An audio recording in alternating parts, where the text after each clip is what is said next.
Asian radio 90.8 FM শুনতে থাকো।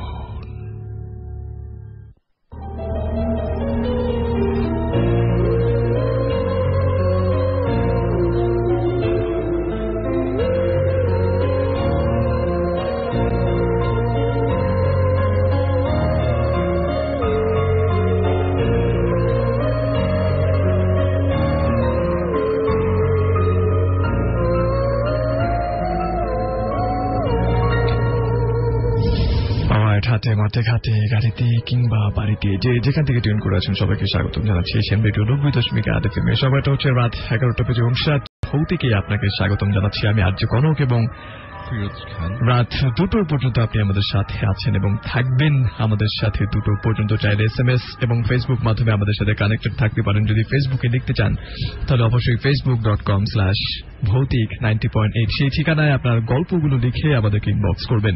আর এর বাইরে যদি আপনি মন্তব্য করতে চান ঠিক এই মুহূর্তে, অর্থাৎ আপনি শুনছেন আপনার কেমন লাগছে, কোথায় আছেন, কোন ঘটনাগুলো বিশ্বাসযোগ্য মনে হচ্ছে, কোন ঘটনাগুলো একেবারেই আপনার কাছে বিশ্বাসযোগ্য মনে হচ্ছে না, বানোয়াট, মিথ্যা এবং অন্যরকম মনে হচ্ছে আপনার কাছে, সেই কথাবার্তাগুলো আপনি আমাদের কাছে চাইলে কিন্তু ফেসবুকের মাধ্যমে কানেক্টেড থেকে জানান দিতে পারেন। এর জন্য মাধ্যম রয়েছে facebook.com/asianradio সেই ঠিকানায়। আর গল্প পাঠাবার ঠিকানাটা হচ্ছে facebook.com/bhautik90.8। ইমেল মাধ্যম রয়েছে যেখানে আপনি চাইলে আপনার ঘটনাগুলো আমাদেরকে লিখে পাঠিয়ে দিতে পারেন কিংবা রেকর্ড করে পাঠিয়ে দিতে পারেন। যারা আমাদেরকে স্পেশালি বিদেশ থেকে শুনছেন আর দেশের বাইরে থেকে যেসব বাঙালিরা আমাদেরকে শুনছেন যারা কিন্তু চাইলে এই কাজটা করতে পারেন, বিকজ তারা স্টুডিওতে সরাসরি এসে আমাদেরকে ঘটনা বলতে পারেন না। অ্যাড্রেসটি বলে দিচ্ছি bhautik90.8@gmail.com। আমরা আপনি চাইলে আমাদের সাথে SMS এর মাধ্যমে যুক্ত হতে পারেন, লিখতে পারেন আপনার কথা পাঠাবেন। আজকের ভৌতিক আপনার কাছে কেমন লাগছে, ঘটনাগুলো কেমন মনে হচ্ছে আপনার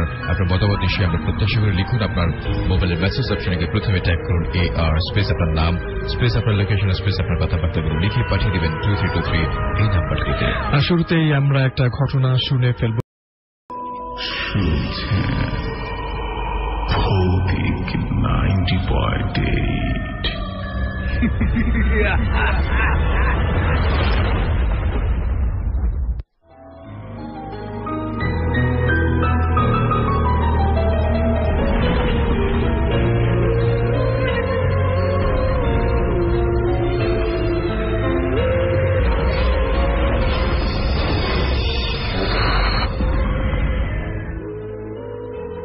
ভাইয়া আসসালামু আলাইকুম। আমার নাম মোহাম্মদ শেখ মহিউদ্দিন। আমি থাকি ঢাকার মুগদায়। 2 বছর বয়স থেকেই দক্ষিণ মুগদার মসজিদ গলিতে বড় হয়েছি। ঘটনাটা ঘটে 2015 সালে। যে বাড়িতে থাকতাম সেটার এক পাশ বিক্রি করে ফেলে বাড়ি করবে বলে। বাড়ি করতে হলে তো বাড়ি ভাঙতে হবে, তো আমাদের বাড়ি ছাড়ার কথা বলে। আমরা বাড়ি ছেড়ে দিলাম।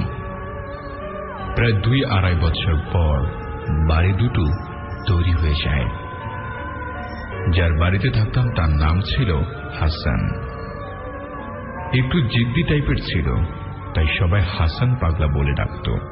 আমরা সবাই মামা বলে ডাকি। আমার চাচাতো বোনের সাথে আমার বড় ভাইয়ের বিয়ে ঠিক হয়। তার বিয়েতে হাসান মামাকে উকিল দেওয়া হয়। বিয়ের 1 বছর পর্যন্ত আমরা মসজিদ গলির একটু ভেতরে থাকতাম। তো একদিন মামা বাসায় এসে বলে যে আমার পাশের বাড়িতে 7 তলায় 2টা রুম ভাড়া হবে। তো আমার মা রাজি হলেন। 1 তারিখে আমরা নতুন বাসায় উঠলাম। আমি আগে শুনেছি যে ছাদের উপর 2 রুম, বেশ ভালোই, খারাপ না। যখন আসি তখন প্রথম আমি ছাদের উপর রাত 2টা-3টা পর্যন্ত হাঁটতাম আর গান শুনতাম। এরকম করে অনেক দিন কেটে গেল। বাসার বর্ণনাটাতেই সিঁড়ি দিয়ে উঠে হাতের বাম পাশে 1 রুম আর ডান পাশে আরেকটি রুম। সে ডান পাশের রুমের ভেতর ছোট আরো একটা রুম ছিল। সেটাতে আমিও আমার বড় বোন থাকতাম। মূল ঘটনা হচ্ছে আমি একদিন রাতে ভাইয়া আর ভাবি যে রুমে ঘুমায় আমি ওই রুমের নিচে শুয়ে আছি। সেদিন অনেক গরম ছিল। আমি শুয়ে কাঁথা মুড়ো দিয়ে ফেসবুক চালাচ্ছি আর গান শুনছি। আমার আপু রুমে যাওয়ার আগে আমাকে ডাক দিল। আমি গান শুনছিলাম তাই আর শুনিনি। তারপর এক টানে আমার উপর থেকে কাঁথাটা ফেলে দিল। আমি কান থেকে হেডফোন খুলতেই ও বলে, কিরে উপরে শুবি না? আমি বললাম না, আজ এখানে ঘুমাবো। বলতেই আপু নিজের রুমে চলে গেল। গান শুনতে শুনতে আর ফেসবুক চালাতে চালাতে কিভাবে যে টাইম চলে গেল বুঝতেই পারলাম না। ফোনের ঘড়িতে দেখি 2:40 বেজে গেছে। আমি ফোনটা চার্জে লাগিয়ে বের হলাম বাথরুমে যাব বলে। বলে রাখা ভালো, আমাদের বাথরুম দুইটা বাইরে ছিল। একটা ছিল রুমের একটু সামনে আর একটা ছিল ওইটার আরেকটু সামনে গিয়ে একটু সাইডে। সাইডের বাথরুমটার সামনে কিছু জায়গা ছিল, অনেক কিছু রাখাও যেত। তো আমি প্রথম বাথরুমে যাওয়ার আগে দেখি আমার বড় আপু দাঁড়িয়ে আছে। ও আবার রাতে ফোনে কথা বলতো। ওকে ওখানে দেখে আমার অনেক জিদ হয় যে কটা বাজে, এখনো ও বাহিরে। আমি ওকে আওয়াজ দেওয়ার জন্য অনেক জোরে জোরে বাথরুমের দরজাটা লাগালাম। আমি বাথরুম থেকে বের হয়ে দেখি ও ওখানে এখনো দাঁড়িয়ে আছে। আমি ওর কাছে যেতে গিয়েও গেলাম না। মনে মনে বলি, আমার অনেক বড়, আমি মারলে বেয়াদবি হবে, এই বলে গেলাম ভাইয়াকে ডাকতে। গিয়ে দেখি আমরা যে রুমে থাকতাম সেই রুমের দরজাটা লাগানো। আমি অবাক হয়ে গেলাম। আমি যখন শুয়েছিলাম সেখানে দাঁড়িয়ে ভাবতে থাকি যে ও বাইরে এলো তো রুমের দরজাটা আওয়াজ হবে। তারপর ভাবলাম না, আমি গান শুনেছিলাম তাই আওয়াজ পাইনি, পাবই বা কিভাবে। পরে মাথায় আসলো যে আমার সাইডে দিয়ে যাওয়ার সময় তো টের পাওয়ার কথা। কোনো শব্দ পেলাম না। এই ভেবে রুমের সামনে গিয়ে দরজাটা খুলতেই দেখি আমার বড় আপু শুয়ে আছে। তাহলে বাইরে কে? আমার ভেতরে কৌতূহল জাগল যে বাইরে কি আমি দেখব। আমি বাইরে এলাম। প্রথম বাথরুম পর্যন্ত যেতে না যেতে রাতের জ্যোৎস্নার আলোয় দেখলাম ওর চুলগুলো বাতাসে উঠছে, অথচ আমার শরীরে কোনো বাতাসই লাগছে না। সামনে যাওয়ার আর সাহস পাচ্ছি না। কিছুক্ষণ দাঁড়িয়ে রইলাম। তার একটু পর দেখি তার শরীরটা লড়ছে। মাথাটা একটু ঘোরাতেই দেখলাম ওর চোখ আগুনের মতো জ্বলছে। মুখটা একেবারে বিশ্রী, সারা মুখে কোনো মাংস নেই। এটা দেখে দিলাম এক দৌড়। ঘরে ঢুকেই ভাই আর ভাবির মাঝে শুয়ে পড়লাম। অনেকক্ষণ চোখ বন্ধ করে রাখার ঘুম চলে আসলো। পরের দিন সকালবেলা মাকে সব খুলে বলি। পরে মা রাতে একা বাহির হতে দেন না। এরপর থেকে রাতে বাহির হলে রুমের বাহিরের লাইট জ্বালিয়ে মাকে ডেকে দাঁড় করিয়ে রেখে পরে বাথরুমে যাই। সেই ঘটনার রহস্য আমি আজও খুঁজে পাইনি। আমার সাথে ঘুরে যাওয়া আরো ঘটনা আছে, ভাইয়েরা ভালো লাগলে পড়ে শোনাবেন।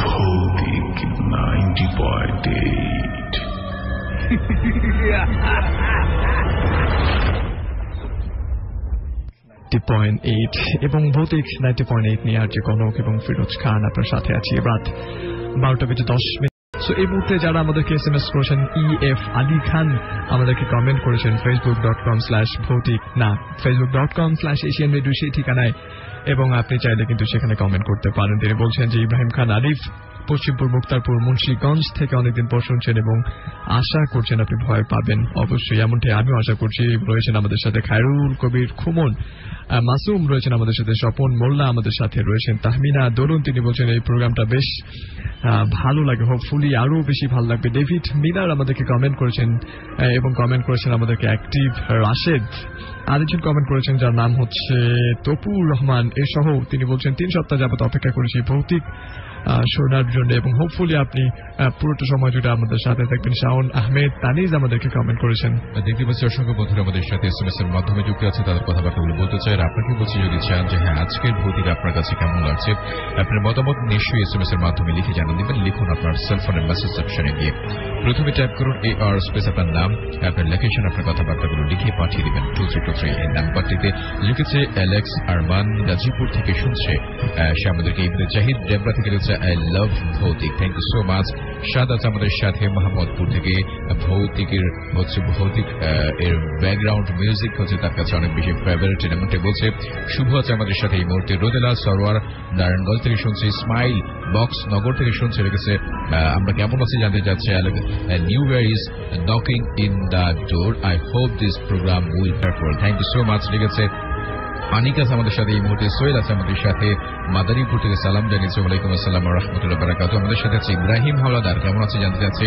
শিপন নারায়ণগঞ্জ থেকে শুনছে, জাহিদ জয় শুনছে আমাদের সাথে ডেমরা রসুলনগর থেকে, এমডি শুভ হোসাইন আছে আমাদের সাথে সাভার থেকে, সিহাব আছে আমাদের সাথে, পনির আছে এই মুহূর্তে গাজীপুর থেকে শুনছে, থ্যাংক ইউ সো মাচ। আমাদের নতুন বন্ধু বলছে পনির, আপনাকে স্বাগত জানাচ্ছি ভৌতিক 90.8। লিখেছে মামুন এই মুহূর্তে শুনছে, থ্যাংক ইউ সো মাচ সবাইকে।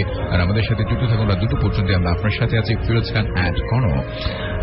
আমরা এই পর্যায়ে চলে যাব আরেকটা ঘটনাতে। এরকম ঘটনা যদি আপনার কাছে থেকে থাকে তাহলে সেই ঘটনাটা আমাদেরকে লিখে facebook.com/ভৌতিক90.8 সেই ঠিকানায় অবশ্যই ইনবক্স করে দিতে পারেন। বলছি আপনাকে এমন ঘটনা অবশ্যই পাঠাবেন যে ঘটনাটা অন্য কোনো স্টেশনে আপনি আগেই কখনো কোনোদিনও সেন্ড করেননি এবং একেবারে সত্য ঘটনা। So here we go for the second story.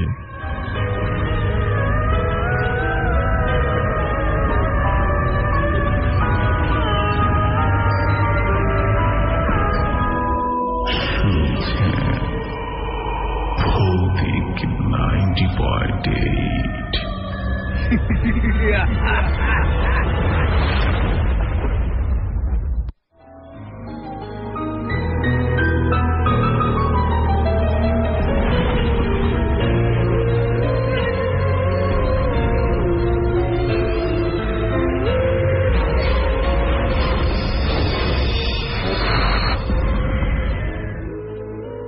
তাকে প্রথমবার দেখি যখন বয়স 9 বছর। সেই বয়সের অনেক স্মৃতি মনে নেই, কিন্তু তাকে আমার স্পষ্ট মনে আছে। হয়তো নিউরন কোষে স্থায়ী দাগ পড়ে গেছে ওই ভয়ঙ্কর স্মৃতিটার। আমাদের তখনকার বাসা ছিল টিনের ঘর, আম কাঁঠালের বাগানের এক পাশে বাসা, আরেক পাশ দিয়ে সরু গলি চলে গেছে মহলার ভেতর দিয়ে মসজিদের দিকে। ঠিক আমাদের বাসার যে দিক দিয়ে গলি চলে গেছে তার অপর পাশে একটি কবর। আমি জন্ম থেকেই এই কবরটি দেখে আসছি। মানুষের মনে কবর বা কবরস্থান ভয়ের একটি অনুভূতির জন্ম দেয়, বিশেষ করে বাচ্চাদের মধ্যে তো আরো বেশি। বাবা মা দাদা দাদির কাছে ছোটবেলায় ভূতের গল্প কে না শুনে বড় হয়েছে। শিশু মনে তাই কবরস্থান শ্মশান এগুলো অন্যরকম ভয়ের অনুভূতির জন্ম দেয়। কিন্তু এই কবরটি আমার মনে কোনো ভয়ের অনুভূতি কখনোই তৈরি করেনি। কেন তাও জানি না, হয়তোবা জন্মের পর থেকেই দেখে আসছি বলেই। আমার ছোটবেলায় আমাদের বাসায় কোনো টিভি ছিল না। আমি টিভি দেখতে যেতাম আমার চাচার বাসায়। আমাদের পুরো মহল্লাতে তখন হাতে গোনা 5টি বাড়িতে টিভি ছিল। কার্টুন হোক বা অন্য কোনো অনুষ্ঠান সন্ধ্যার পরে সপ্তাহে মাত্র 2 দিন দেখার অনুমতি পেতাম বাসা থেকে, তা চাচার বাড়িতে গিয়ে শুধু। অন্য কোনো বাড়িতে গিয়ে টিভি দেখা আমার বারণ ছিল। চাচার বাড়ি যেতে হতো সেই সরু গলি ধরে। কবটির পাশ ঘেঁষে আম কাঁঠালের বাগানের শেষ মাথায়। তখন ক্লাস 4-এ পড়ি। হাফ ইয়ারলি পরীক্ষা শেষ, স্কুল ছুটি। কোনো এক সন্ধ্যার পর টিভি দেখতে দেখতে চাচার বাড়ি থেকে হেঁটে হেঁটে বাড়ি ফিরছিলাম আমি একা একা। সাধারণত রাত হয়ে গেলে হয় চাচার বাড়ি থেকে বড় কেউ আমাকে বাড়িতে পৌঁছে দিত। সেদিন আর বাড়ি পর্যন্ত দেওয়ার মতো কেউ ছিল না। চাচা একবার জিজ্ঞেস করলেন, একা বাড়ি যেতে পারবি নাকি আমি পৌঁছে দেব? আমি বললাম, পারব। তুমি একটু দরজা দাঁড়াও, আমি এক দৌড় দিয়ে চলে যাই। চাচি দরজা দাঁড়িয়ে রইলেন। আমি বাসা থেকে বের হয়ে দৌড় দেওয়ার বদলে হাঁটতে লাগলাম সরু গলি পথ ধরে। গলিপথের অর্ধেক দূরত্বে একটা বিশাল কাঁঠাল গাছ। এই কাঁঠাল গাছটির নাম ছিল কাঠি কাঁঠাল গাছ। বিশাল আকারের কালো কুচকুচে রঙের কাঁঠাল ধরত এই গাছে। এই গাছটি পর্যন্ত চাচিকে দেখা যাচ্ছিল। তারপর গাছ পার হয়ে আর একটু সামনে বাড়াতেই চাচার বাড়ির দরজা আড়াল হয়ে গেল। অন্ধকার রাত। তখন রাস্তায় এত লাইট পোস্ট ছিল না। সরু গলির শেষ মাথায় আমাদের বাসার ঠিক সামনে একটা আগেরকার দিনের টিমটিমে লাইট জ্বলছিল। আমাদের বাড়ি দেখা যাচ্ছিল। আর একটু সামনে এগিয়ে যেতেই এক পাশে আমাদের শোয়ার ঘর, আরেক পাশে কবর। হঠাৎ করে কেন জানি গা ছমছম করতে লাগলো। ফাঁকা গলি, কোথাও কেউ নেই, তবু গা ছমছম ভাব বাড়ছেই। কেমন জানি অস্থির লাগতে লাগলো। ঠিক কবরের সামনে পৌঁছে থমকে গেলাম। আমার হাত পা সব অবশ হয়ে আসছে। কবর থেকে কে যেন উঠে আসছে সাদা চাদর গায়ে। এদিকে চাইব না করেও চোখ যেন আটকে গেল। দৌড় দেই করেও পা যেন মাটিতে কেউ পেরে দিয়ে আটকে দিল। পা থেকে কোমর পর্যন্ত সাদা চাদর গায়ে কে যেন বের হয়ে আসলো। কোমরের উপর থেকে চাদর বা অন্য কিছু নেই, কেবল জানি সাদা মেঘের মতো বা কুয়াশার মতো একটা অবয়ব কাঁধ পর্যন্ত। কাঁধের উপর কোনো মাথা নেই, কিছুই নেই, একদম ফাঁকা। লাইট পোস্টের হালকা আলোতে ঠিক মতো দেখা যাচ্ছে না, তবুও যেন আমি তাকে দেখতে পাচ্ছি। আমার মাথার ভেতর তার পুরোটা অবয়ব যেন গেঁথে যেতে লাগলো। আমার মাথা পুরো ফাঁকা হয়ে গেল। কি যে এক অনুভূতি গ্রাস করে নিল আমি ঠিক বুঝতে পারলাম না। মুখ দিয়ে কোনো শব্দ বের হচ্ছে না, আমার পা চলছে না। আমি অস্থির হয়ে গেলাম সেখানেই। আমি চোখ বন্ধ করে হাঁটু ভাঁজ করে কখন যে বসে পড়েছি বলতেই পারছি না। কতক্ষণ কেটেছে তা মনে নেই, কি করেছি তাও মনে নেই। অন্য ভুবনের এক অজানা ভয় জুড়েছিল আমার পুরো অস্তিত্ব জুড়ে। মাথার কোনো অনুভূতি কাজ করছিল না, শুধু অবর্ণনীয় এক ভয়ের অনুভূতি ছাড়া। হঠাৎ করেই অনেক দূরে পেছন থেকে কার জানি গলা শুনতে পেলাম। মানুষের গলার শব্দ আস্তে আস্তে এগিয়ে আসতে লাগলো আমার কাছাকাছি। একটু সাহস নিয়ে চোখ খুললাম। সামনে কাউকে দেখতে পেলাম না। পেছন থেকে নামাজিরা ঈশার নামাজ শেষ করে এই পথ ধরে ফিরছিলেন। তখন আমি কোনো কথা বলতে পারছি না। আমাকে এভাবে এখানে দেখে মহল্লার এক মুরব্বী বললেন, খোকা, এত রাতে এখানে বসে আছো কেন? আমার মুখে কোনো কথা নেই। আমাকে হাতে ধরে নিয়ে আসলেন ল্যাম্প পোস্টের তলায়। তখনও কোনো কথা বলতে পারছি না। একটু পরে দেখি ওনাদের পেছন থেকে দাদা নামাজ থেকে ফিরছেন। আমাকে কোলে করে বাসায় নিয়ে আসলেন। কি হয়েছে জিজ্ঞাসা করার পর ওনাকে বললাম সব ঘটনা। উনি কিছুক্ষণ চুপ করে থেকে শুধু বললেন, দাদা ভাই, এইটা নিয়ে আর কারোর লগে কোনো কিছু কইবা না। একলা আর ওই কবরের পাশ দিয়ে চলাফেরা করবে না। তুমি যা দেখেছ তা ভুলে যাও, ভুলে যাওয়ার চেষ্টা করো। এটা আমার চোখের কোনো ধান্দা না, এটা সত্য। তুমি তারে আবার দেখবা কোনো না কোনো সময়, হয়তো অন্য কোনো বেশ ধৈরা। তখন তুমি ভয় পাবে না, সে তোমার কোনো ক্ষতি করবে না। দাদার কথাগুলো আমার আজও মনে আছে। আমি আবার তাকে দেখেছি, মাঝে মাঝে এখনো তাকে অনুভব করি। সে আসে আমার কাছে, কি চায় তা জানি না, কেন আসে তাও জানি না, তবে সে আসে। আর যখন আসে আমার পুরো অস্তিত্ব উলট পালট হয়ে যায়। তখন সে কথা অন্য কোনো সময় অন্য কোনো গল্পে বলবো, তবে এটা কোনো গল্প নয়, আমার জীবনের সত্য ঘটনা।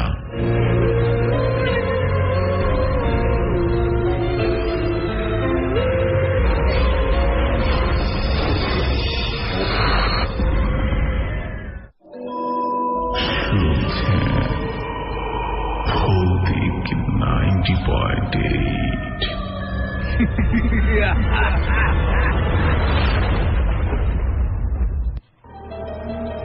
অলরাইট, আমরা আরেকটা ঘটনা শুনে ফেললাম। এরকম সত্য ঘটনা যাদের কাছে আছে, যারা কিন্তু চাইলে আমাদেরকে facebook.com/ভৌতিক 90.8 এই অ্যাড্রেসে আমাদেরকে লিখে পাঠিয়ে দিতে পারেন। এন্ড অফকোর্স এই মুহূর্তে যারা আমাদেরকে শুনছেন এবং তাদের মন্তব্যগুলো লিখতে চাচ্ছেন, তারা ফেসবুকের মাধ্যমে আমাদেরকে মন্তব্য লিখতে পারেন facebook.com/asianradio সেই ঠিকানায়। এবং আপনি যদি চান যে না আপনি ফেসবুকে না আপনি SMS এর মাধ্যমে আপনি লিখবেন, তাহলে সেক্ষেত্রে সিম্পল সেলফোনের মেসেজ অপশনে গিয়ে আপনাকে সবার আগে লিখে ফেলতে হবে AR স্পেস দিয়ে লিখতে হবে আপনার নাম, ঠিকানা এবং কথাবার্তাগুলো লিখে সেন্ড করতে হবে 2323 এই নাম্বারটায় রয়েছে। এই মুহূর্তে ফেসবুকে আমাদের সাথে যারা তাদের কথাবার্তাগুলো পড়তে চাই, আমাদের সাথে রয়েছেন এই মুহূর্তে কাব্য এবং রয়েছেন শাওন, তানিজ। তিনি আমাদেরকে বলছেন কনক ভাই অনেকদিন পর আপনার ভয়েস শুনলাম। শহীদ শুভ তিনি বলছেন জয়েন করে ফেলেছি, ভয় লাগছে এমনটাই আপনি জানিয়েছেন। আমাদের সাথে রয়েছেন শাহরিয়ার আহমেদ রাজ, তিনি বলছেন কাজপুর নারায়ণগঞ্জ থেকে বন্ধুদের সাথে শুনছি, আগে কখনো শুনিনি, এই প্রথম। আশা করি ভয় পাবো, তবে ব্যাকগ্রাউন্ড মিউজিকটা খুব বেশি ভালো লেগেছে, এমনটাই আপনার মন্তব্য জানিয়েছেন। আরেকজন কাইয়ুম তিনি বলছেন প্রথম শুনছি, ভয়টাকে উপভোগ করছি। সুমাইয়া আক্তার আমাদের সাথে রয়েছেন আমাদের সাথে রাকিব হাসান ডিসি। আপনাদেরকে বলছি আমাদের সাথে যুক্ত হতে পারেন, লিখতে পারেন আপনার মতামত। মোবাইলের মেসেজ আপনাকে প্রথমে টাইপ করুন AR স্পেস আপনার নাম স্পেস আপনার লোকেশন স্পেস আপনার কথাবার্তাগুলো লিখে আমাদের কাছে পাঠিয়ে দেবেন 2323 এই নাম্বারটিতে। লিখেছে মাহমুদ চাঙ্গারপুল থেকে, লিখেছে আজকে প্রথম আপনাদের SMS করলাম, ওয়েলকাম করছে আপনাকে ভৌতিক 90.8 এর সাথে। দেখুন সাফিন আছে আমাদের সাথে নারায়ণগঞ্জ থেকে, শুনছি MD মহিউদ্দিন আছে আমাদের সাথে, ভৌতিক হচ্ছে নাইস, আই লাভ ভৌতিক এমনটাই জানিয়েছে। Thank you so much. Sohail Khan আছে আমাদের সাথে এই মুহূর্তে, MD হুসাইন আছে, শামীম কাওলা বাজার থেকে শুনছে তারা, সে আর হচ্ছে তার বন্ধু মিলে শুনছে। শিবুন আছে আমাদের সাথে, রাতুল আছে আমাদের সাথে এই মুহূর্তে, মানিক আছে আমাদের সাথে লালবাগ থেকে 2323 এই নাম্বারটা। সো নেক্সট স্টোরি খুবই ছোট একটা ঘটনা এবং এই ঘটনার পর আমরা ফিরছি, সাথে থাকুন। শুনছেন ভৌতিক 90.8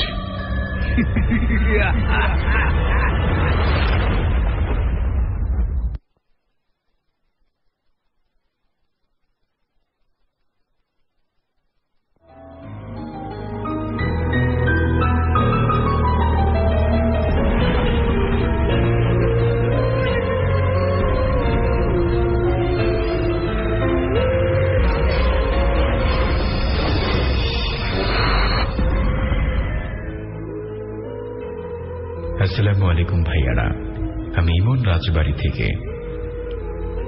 আমি এখন যে ঘটনাটি লিখেছি তা ঘটেছিল রাজবাড়ী জেলার বেনীনগর গ্রামে। ঘটনাটা আমার কাকার সাথে ঘটেছিল আজ থেকে প্রায় 20 বছর আগে। তখন আমার কাকার বয়স ছিল 17 বছর। আমাদের গ্রাম থেকে কিছু দূরে ছিল একটি কবরস্থান, আর কবরস্থান থেকে কিছু দূরে ছিল বিশাল একটি আমের বাগান। একদিন আমার কাকা রাত প্রায় 3টার সময় সেই আমের বাগানে আম কুড়াতে যায়। আরো অনেক মানুষ সেই আমের বাগানে আম কুড়ায়। আম কুড়ানোর এক পর্যায়ে আমার কাকা লক্ষ্য করলেন সাদা কাপড় পরা একটি জিনিস সেই আমের বাগানে আম কুড়াচ্ছে। আর ওই সাদা কাপড় পরা জিনিসটি আম কুড়াতে কুড়াতে আমার কাকার দিকে আসছে। আর আমার কাকা যেই আমটি ধরতে যায় সেই আমটি ওই সাদা কাপড় পরা জিনিসটি ধরে ফেলে। আবারও আমার কাকা যেই আমটি ধরতে যায় সেই আমটি ওই সাদা কাপড় পরা জিনিসটি ধরে ফেলে। এরকম কিছুক্ষণ হওয়ার পর আমার কাকা দেখে ওই সাদা কাপড় পরা জিনিসটির পা মাটি থেকে অনেক উপরে। তখন আমার কাকা এটা দেখে ভয়ে দৌড় দিয়ে বাড়ি আসার সময় একটা কবরস্থান ক্রস করতে হয়। যখন আমার কাকা সেই কবরস্থান ক্রস করতে যায় তখন আমার কাকার পা কে যেন টেনে ধরে। আমার কাকা ছিল অনেক শক্তিশালী, তাই কোন রকম শক্তি দিয়ে ছুটে আসে। অবশেষে বাড়িতে এসে চিৎকার দিয়ে জ্ঞান হারিয়ে ফেলে। তারপর তাকে অনেক কবিরাজ দেখিয়ে সুস্থ করা হয়। ভাইরা, এই ছিল আমার ঘটনা। ভালো লাগলে পড়ে শোনাবেন। আল্লাহ হাফেজ।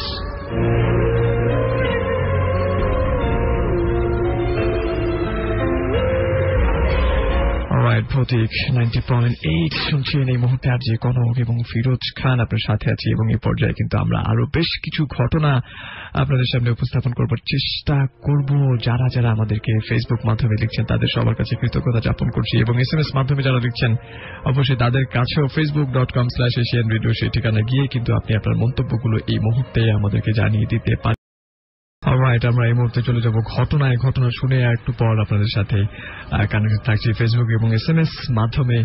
আর শুনতে থাকুন এশিয়ান রেডিও 90.8 FM।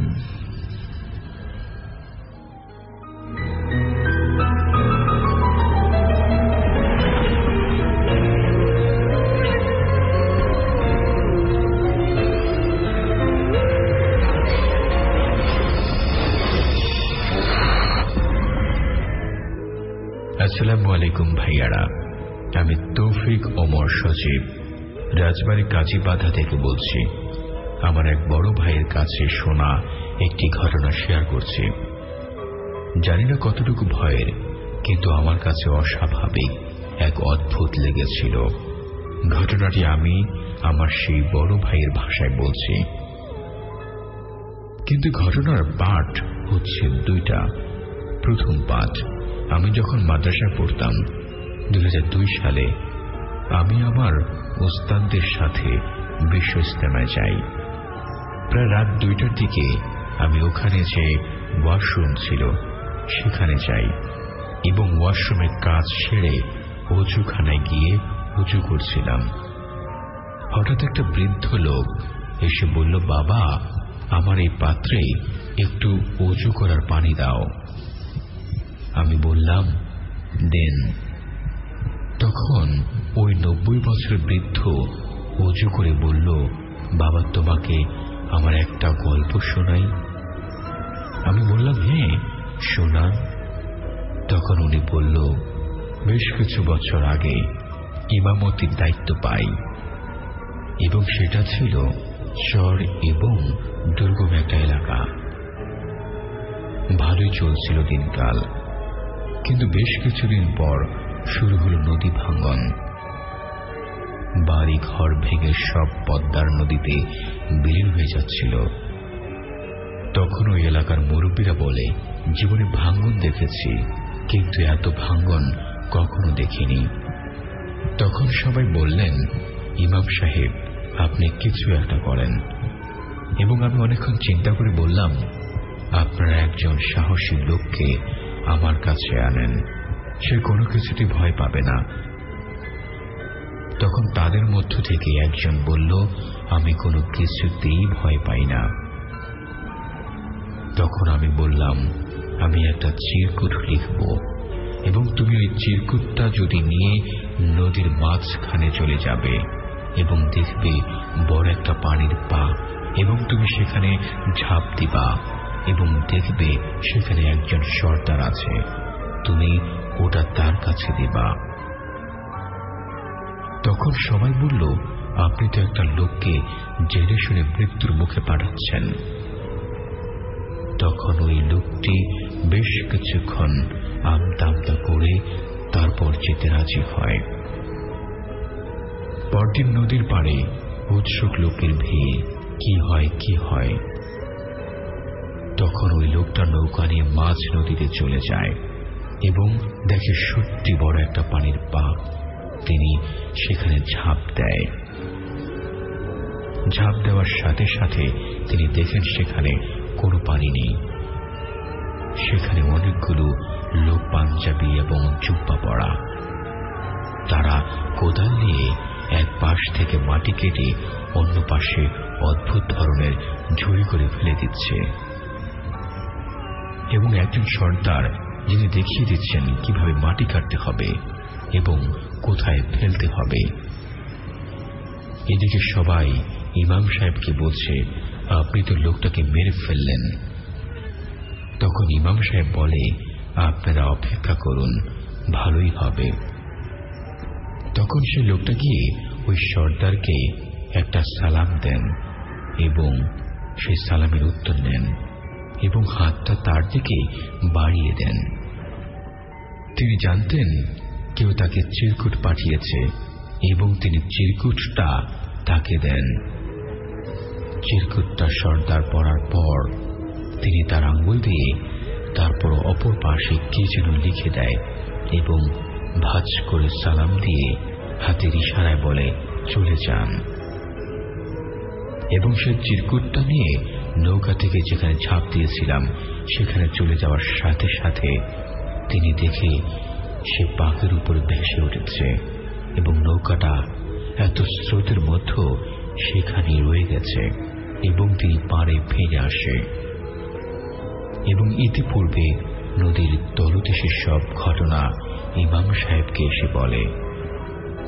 তখন সে ওই চিরকুট ফেরত দেয় এবং ইমাম সাহেব সেটা পড়ে এবং বলে, আপনারা খুব নির্মম একটা জায়গায় কাজ করছেন। তখন সবাই বলে, কি করেছি? তখন ইমাম সাহেব বলে, এই চরটা যখন জাগে তখন আপনারা এই চরের মেইন যে মালিক ছিল তাকে আপনারা এই চর থেকে তাড়িয়ে দিয়েছিলেন এবং তারা নদীর অপর পারে চলে যায়। সেখানে তারা খুব কষ্টে যাযাবরের দিন কাটাচ্ছিল। এটা করা উচিত হয়নি। তখন ইমাম সাহেব বলে, ভাঙ্গন কিভাবে কমানো যায় তা সেই সর্দার চিরকুটে লিখে দিয়েছেন। তখন ইমাম সাহেব বলল, তোমরা সেই জমির মালিকের ছেলেদের কিছু জমি ছেড়ে দিয়ে এই চরে বাসস্থান করে দাও, তাহলেই সম্ভব।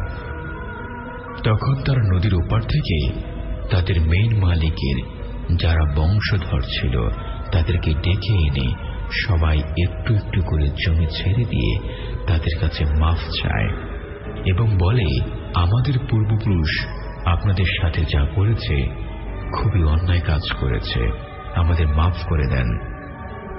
তখন তারা বলে, যদিও আমরা নদীর ওপারে বাসস্থান আছে তাই সবাই আসতে পারবো না, আপনাদের ভুল বুঝতে পেরেছেন, আমরা আপনাদের মাফ করে দিয়েছি। এবং মজার ব্যাপার, যখনই তারা তাদের মাফ করে দিয়েছে তখন থেকে মানে ওই সময় থেকে ওই চরে নাকি নদী ভাঙ্গন বন্ধ হয়ে যায়। এটা ছিল ঘটনার প্রথম পাঠ। এবার যাচ্ছি দ্বিতীয় পাঠে। আমি 2013 সালে ফরিদপুর একটি মাহফিলে গিয়েছিলাম। ফরিদপুর জেলার ভাঙ্গা থানার জঙ্গুরদি নামক একটা জায়গা ছিল। ওইখানে মীর জামিয়া কাশিমিয়া নামের একটি মাদ্রাসা হয়েছে। ওই মাদ্রাসার যিনি মুহুদামিন মুফতি আব্দুল জব্বার, সেখানে 3 দিনের একটি মাহফিল ছিল। রাজবাড়িতে ওনার যারা অনুসারী ছিলেন, আমি তাদের সাথে সেই 3 দিনের একটি মাহফিলে গিয়েছিলাম। দ্বিতীয় দিন আমি সেই মাদ্রাসার ওখানে গোসল করছিলাম এবং সেখানে বড় একটা পুকুর ছিল। তখন ওই এলাকার একটা লোক অন্য লোককে বলছে, জানো আমাদের এলাকায় না একটা ঘটনা আছে। ঠিক ফিরোজ ভাই ও কনক ভাই এবং শ্রোতারা, ঘটনা প্রথম পার্টে আমি আপনাদের যা শুনেছিলাম সেম সেই ঘটনাই ওই লোকটি সবাইকে বললেন। তখন আমি ওই লোকটাকে বললাম, আচ্ছা ভাই, এই ঘটনা কবে ঘটেছে? তখন সে বলে, আমি শুনেছি আমার দাদুর মুখ থেকে, তিনি শুনেছেন তার দাদা এবং তার দাদার কাছ থেকে। পর্যায়ক্রমে কম করে হল প্রায় 300 বছর আগের ঘটনা। তখন আমি শুনে বললাম, না, এটা তো এত বছর আগে না। তখন সে বলে, না ভাই, আমি সত্যি বলছি, এটা 300 বছর আগের ঘটনাই হবে। তখন আমি সেই লোকের সাথে আর কোনো কথা বললাম না। তখন আমি চিন্তা করলাম, 2002 সালে ওই একটা বৃদ্ধ লোক যে আমাকে বিশ্ব ইজতেমা থেকে ঘটনাটি বলেছিল, এবং তিনি বলেছিলেন তিনি সেই ইমাম সাহেব যিনি একটা মানুষকে চিরকুটে লিখে পাঠিয়েছিলেন সে পানির তলদেশে। তখন তার বয়স ছিল কম করে হল 90 বছর, এবং ফরিদপুরে যখন ঘটনাটি ঘটেছিল তখন তার বয়স ছিল 70। তাহলে এবার তার বয়স দাঁড়ায় 350 বছর। কারণ 350 বছর বেঁচে থাকা কোন মানুষের পক্ষে সম্ভব নয়। তাহলে আমাকে যে ঘটনাটা বলেছিল তিনি কে? কারণ ওই ইমাম সাহেব বলেছিল আমি সেই ইমাম সাহেব। এবং নদী ভাঙ্গনের এমন অদ্ভুত ঘটনা আমি এর আগে কখনো শুনিনি। কিন্তু সবাইকে আমার একটা প্রশ্ন, যে লোকটা আমাকে ঘটনা বলেছিল সত্যি কি তিনি মানুষ নাকি অন্য কিছু? ভালো লাগলে পড়ে শোনাবেন।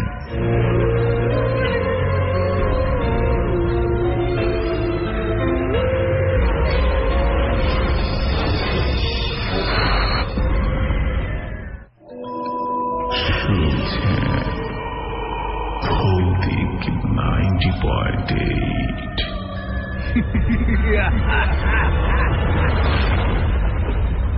ইয়েস, শুনছেন ভৌতিক 90। আর যদি স্টুডিওতে এসে ঘটনা শেয়ার করতে চান তাহলে ফেসবুকের বাইরে রয়েছে SMS মাধ্যম, সেলফোনের মেসেজ অপশনে গিয়ে সবাইকে লিখে ফেলতে হবে AR স্পেস দিয়ে লিখতে হবে B90.8, আরেকটি স্পেস দিয়ে আপনার নাম এবং সেলফোন নাম্বার লিখে সেন্ড করতে হবে 2333 এই নাম্বারটিতে। তবেই হয়তো বা স্টুডিও থেকে আমরা আপনাকে আমন্ত্রণ জানানোর চেষ্টা করব। রয়েছে আরেকটি মাধ্যম, যে মাধ্যমে চাইলে আপনি রেকর্ডিং করে গল্পগুলো আমাদেরকে লিখে পাঠিয়ে দিন।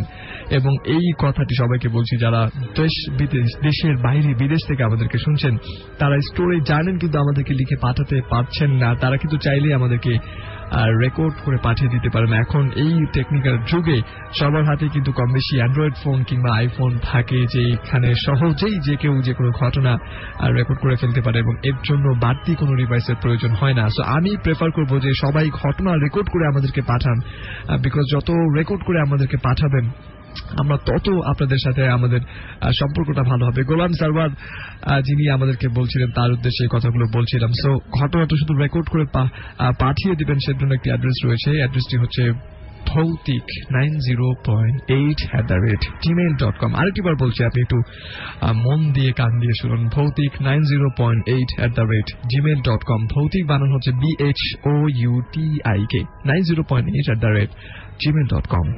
আর ইয়েস, আপনাদেরকে বলছি আমাদের সাথে যুক্ত হন এসএমএস এর মাধ্যমে। লিখুন আপনার মতামত, মোবাইলে মেসেজ অপশনে গিয়ে লিখুন AR স্পেস আপনার নাম, আপনার লোকেশন, আপনার মতামত লিখে পাঠিয়ে দেবেন 2323। এই নাম্বারটি লিখেছে সাইমন গাজীপুর থেকে, তার গল্পগুলো ভালো ছিল এমনটি বলছে। শুভ আছে আমাদের সাথে, ভৌতিককে অনেক বেশি লাইক করে এমনটাই বরিশাল থেকে শুনছে। সুমাইয়া সুমি আছে আমাদের সাথে এই মুহূর্তে, শুনছে আমাদের সাথে। শিবন আছে আমাদের সাথে, সাইম শুনছে আমাদেরকে, নূর আছে আমাদের সাথে। ভৌতিক শুনি অনেক ভালো লাগে, অনেকদিন পর শুনছি। Okay, thank you so much. Very simple একটি অ্যাড্রেস, ভৌতিক বানান হচ্ছে BHOUTIK। সেই অ্যাড্রেসে অবশ্যই আপনি ঘটনা রেকর্ড করে পাঠাবেন। ভৌতিক 90.8।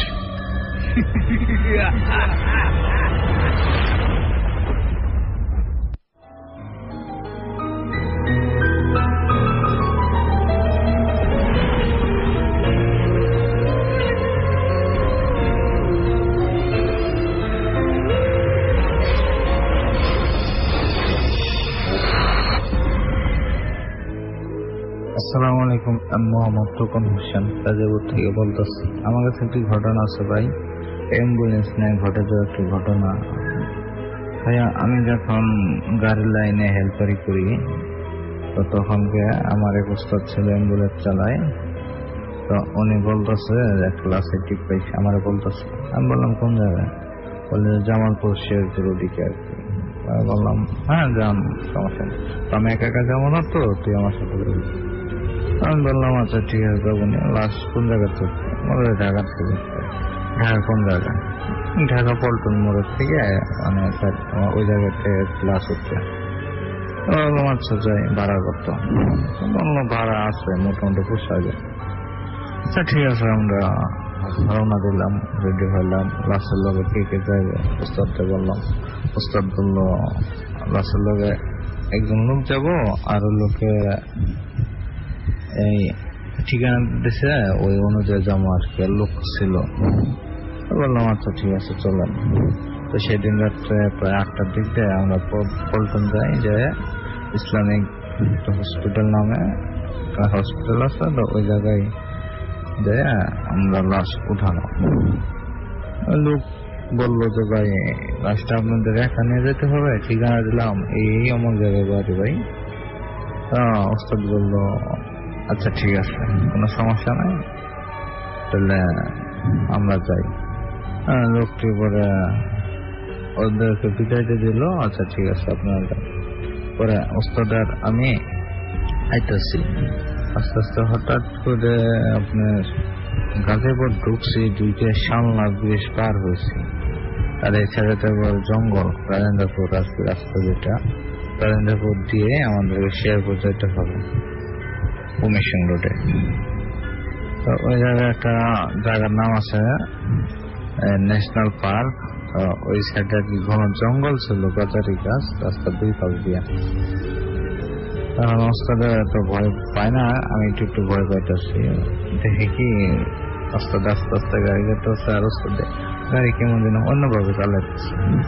ওস্তাদে হাত মুখ মনে বার হইতেছে। বললাম ওস্তাদ কি আপনি যেমন করতেছেন? কিছু নাই, তুই কিছু দেখছো? আমি বললাম না, আমি কি দেখি। কই সিগারেট আছে না? আমি বললাম যে হ্যাঁ আছে। একটা সিগারেট জ্বালায় আমার, আমি টানি। আমি একটা সিগারেট জ্বালায় ওস্তাদ দিলাম। ওস্তাদ খাইতেছে, গাড়ি চালাইতেছে। মাঝে আমাদের নতুন গ্লাসের দিকে, উপরের নতুন গ্লাস ঘন ঘন তাকাইতেছে। আমি ব্যাপারটা ধরে ফেলালাম যে ওস্তাদ কি হয়েছে?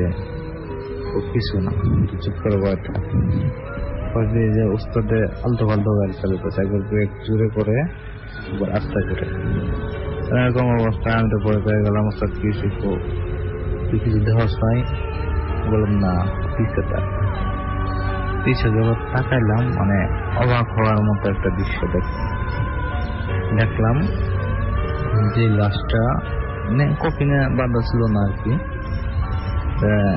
ওই লাশটা পেছনে ছিল পাটি দিয়ে, উপরে প্লাস্টিকের পলি আর কি, নীল কালার উপরে।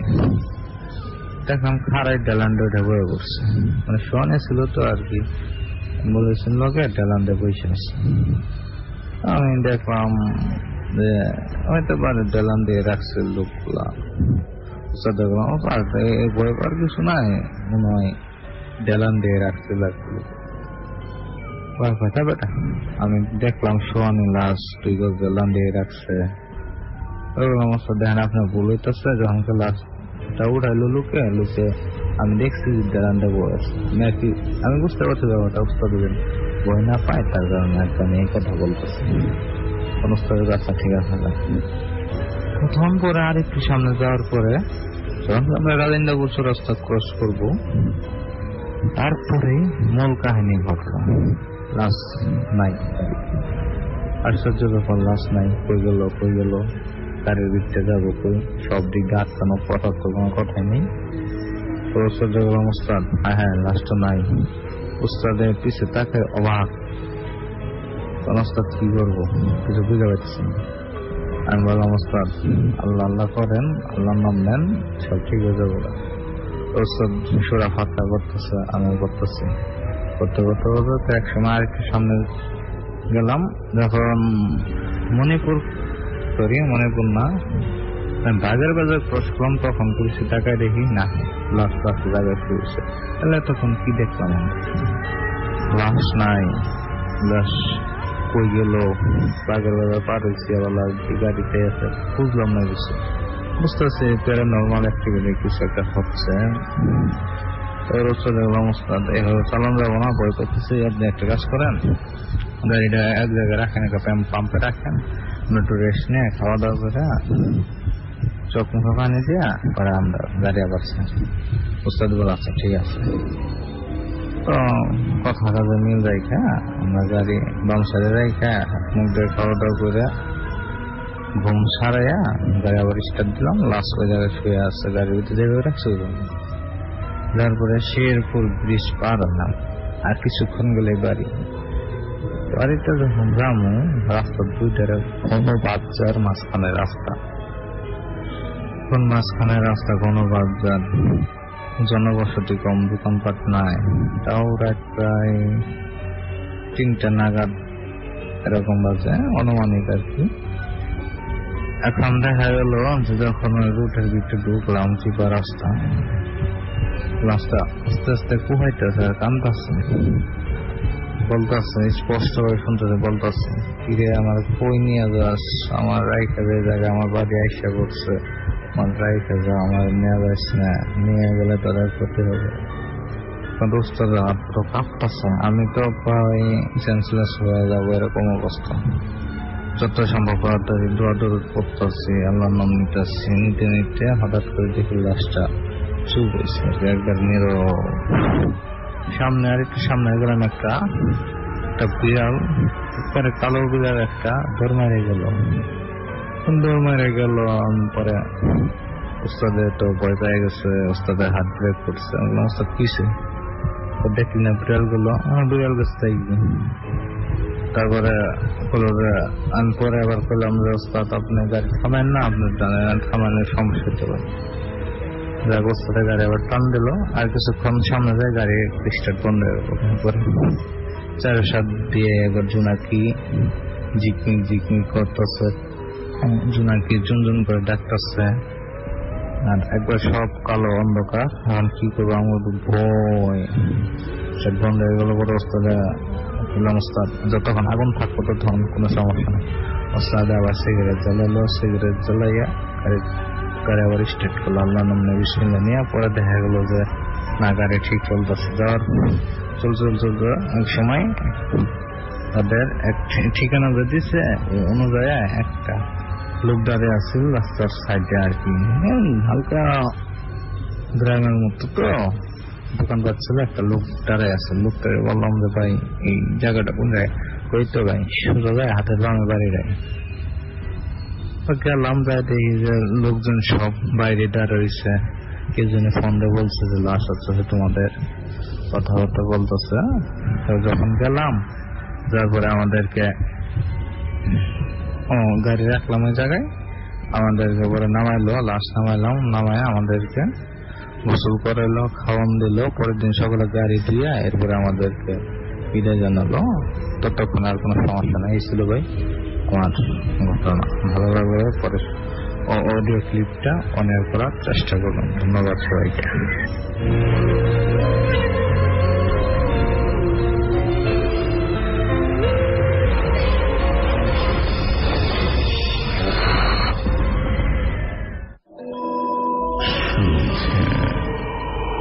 ভৌতিক 90.8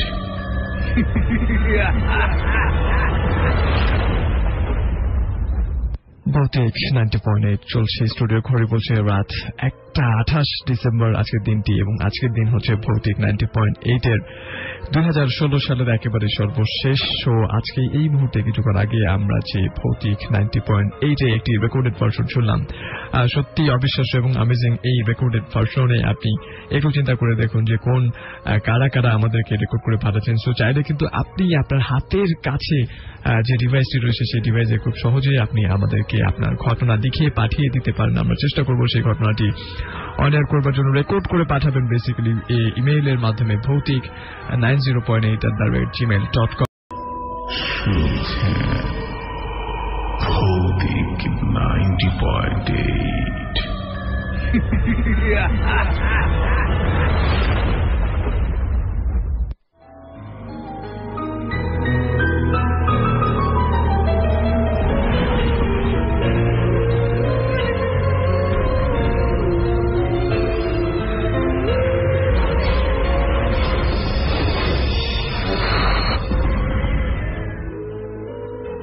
আসসালামু আলাইকুম ভাইয়ারা, আমি ইমন ইন্টার ফার্স্ট ইয়ারে পড়ি, জেলা রাজবাড়ী, গ্রাম বেনীনগর। একদিন আমাদের গ্রামের এক মেয়ে ভাজা পিঠা খেয়ে বাগানের পাশ দিয়ে সন্ধ্যার সময় বাড়ি ফিরছিলেন।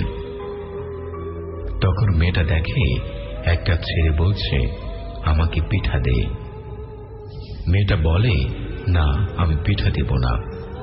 এটা বলে দৌড় দিয়ে বাড়িতে চলে আসে।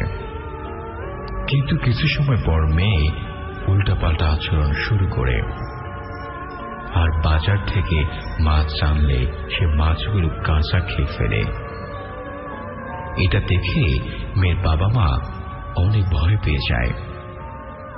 তারপর তারা এক কবিরাজকে খবর দেয়, আর কবিরাজ এসে তাকে বলে, তোর নাম কি? তখন ওই মেয়ের কণ্ঠে অন্য একটি জিনিস বলে, আমার নাম করিম। আর কবিরাজ বলে, তুই ওকে ধরেছিস কেন? তখন ওই জিনিসটি বলে, ও আমাকে পিঠা দেয়নি, তাই আমি ওকে ধরেছি। কবিরাজ বলে, ওকে ছেড়ে দে, ওকে ছেড়ে দিয়ে এখান থেকে চলে যা। ওকে ছেড়ে দিয়ে না চলে গেলে তোকে বোতলে আটকে রাখবো। তখন ওই জিনিসটি বলে, আমি যাব না। আর কবিরাজ তখন কিছু দোয়া পড়ে মেয়েটিকে ফুঁ দিলে ওই মেয়েটি জ্ঞান হারিয়ে পড়ে যায়। আর কিছুক্ষণ পর তার জ্ঞান ফেরে। তারপর ওই জিনিসটি ওই মেয়ের কাছে আর আসে নাই। কি হয়েছে শুধুমাত্র কবিরাজই জানে। এই ছিল ঘটনা। ভাইয়ারা ভালো লাগলে পরে শোনাবেন।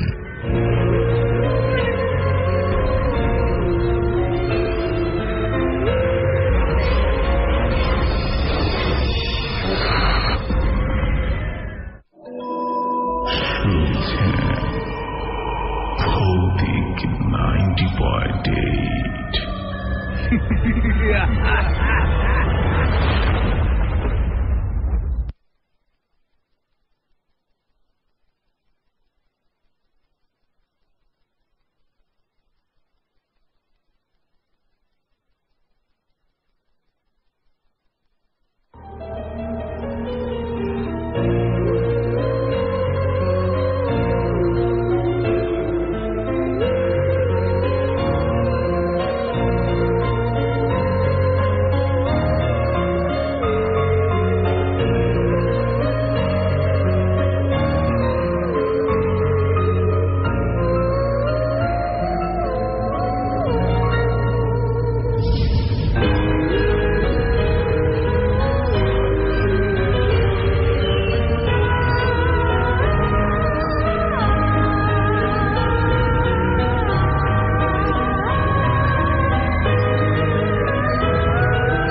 ডিয়ার লিসেনার্স, ভৌতিক 90.8 এই মুহূর্তে সময়টা হচ্ছে রাত 1:10 এবং যারা যারা ফেসবুকে আমাদের সাথে কানেক্টেড রয়েছেন facebook.com/asian radio সেই ঠিকানায় আপনার মন্তব্য আমাদেরকে লিখে পাঠিয়ে দিতে পারেন। আর যারা যারা ঘটনা লিখে পাঠাতে চান তারা অবশ্যই facebook.com/ভৌতিক 90.8 সেই অ্যাড্রেসে গিয়ে ঘটনা লিখে ফেলতে পারেন। সো এই মুহূর্তে আমরা আরেকটা স্টোরি শুনবো। স্টোরি শুনে ফিরে আসছি ভৌতিক 90.8 এ। ততক্ষণ পর্যন্ত সাথে থাকুন আর শুনতে থাকুন ভৌতিক 90.8।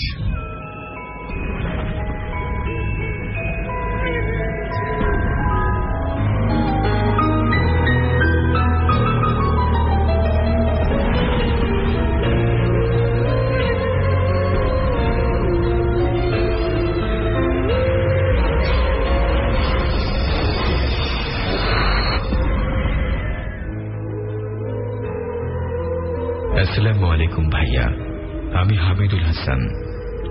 আমার বাসা রংপুরে। আমি আপনাদের একজন নতুন শ্রোতা। আপনাদের ভৌতিক অনুষ্ঠান আমার কাছে অনেক ভালো লাগে। আমার কাছে কিছু ঘটনা আছে, আজকে তার মধ্য থেকে একটা ঘটনা আপনাদের সাথে শেয়ার করলাম। ভালো লাগলে পড়ে শোনাবেন। ঘটনাটা আমার নিজের সাথে ঘটা। 2013 সালে আমি ইন্টার সেকেন্ড ইয়ারে পড়ি। সঙ্গত কারণে আমি বাসা থেকে অনেক দূরে একটি আবাসিক মেসে থাকতাম। মেসটি ছিল বাজার থেকে একটু দূরে। মেসের সামনে একটা ছোট রাস্তা ছিল এবং রাস্তার পাশেই ছিল একটি ঈদগাহ মাঠ। সে মাঠে 3টা বড় বড় বট গাছ ছিল। সেই গাছগুলো নিয়ে ওখানে অনেক ঘটনা প্রচলিত ছিল। আমার ঘটনাও ওখানেই ঘটেছিল। সেদিন রাতে মেসে ফিরতে আমার অনেক রাত হয়ে যায়। তখন রাত 12টার মতো বেজে গেছিল এবং আকাশের চাঁদটা বেশ বড় ছিল, তাই সবকিছু বোঝা যাচ্ছিল। আমি যখন বাজার থেকে ঈদগাহ মাঠের কাছে এসে পৌঁছাই তখন আমি একটা শব্দ শুনতে পাই। শব্দটা ছিল অনেকটা ঘোড়ার গাড়ির মতো। আমি ভাবতে থাকি এত রাতে এখানে ঘোড়ার গাড়ি আসবে কোত্থেকে। তখনই দেখি ঘোড়ার গাড়িতে চড়ে একটি লোক আসলো আমার কাছে এবং আরো দেখতে পেলাম ঘোড়ার গাড়িতে একটা সাদা কাপড়ে পেঁচানো লাশ ছিল। এটা দেখার পর আমি খুব ভয় পেয়ে যাই। আমার মাথায় কিছুই কাজ করছিল না, আমি কি করব। তখনই দেখলাম ঘোড়ার গাড়িতে বসে থাকা লোকটা আমার সামনে লাশটাকে রেখে গাড়ি নিয়ে চলে গেলেন। তারপর যা দেখলাম আমি নিজেই বিশ্বাস করতে পারছিলাম না। দেখলাম আস্তে আস্তে লাশের মুখটা খুলে যাচ্ছে এবং দেখলাম সেই লাশটা আর কেউ না, আমি নিজেই। লাশটা আমার সামনে এসে তার ডান হাত দিয়ে আমার গলা চেপে ধরে। আমার দম আটকে আসছিল। তখনই মাগো বলে জোরে একটা চিৎকার দিয়ে আমি জ্ঞান হারিয়ে ফেলি। পরের দিন সকালে আমি নিজেকে আবিষ্কার করি আমি মেসে শুয়ে আছি। সেখানে সবাইকে গত রাতের ঘটনা খুলে বলি এবং তারা বলে এখানে এরকম ঘটনা নাকি প্রায় ঘটে থাকে। আরেকটা বিষয় হচ্ছে আমাদের মেসে রাতের বেলা বাইরে থেকে ঢুকতে গেলে মেসের দরজা একা একাই খুলে যেত। এর কোনো কারণ আমরা খুঁজে পাইনি। এই ছিল আমার ঘটনা। ভালো লাগে পড়ে শোনাবেন। উৎসাহ পেলে আরো ঘটনা শেয়ার করব। সবাই ভালো থাকবেন এবং আমার জন্য দোয়া করবেন।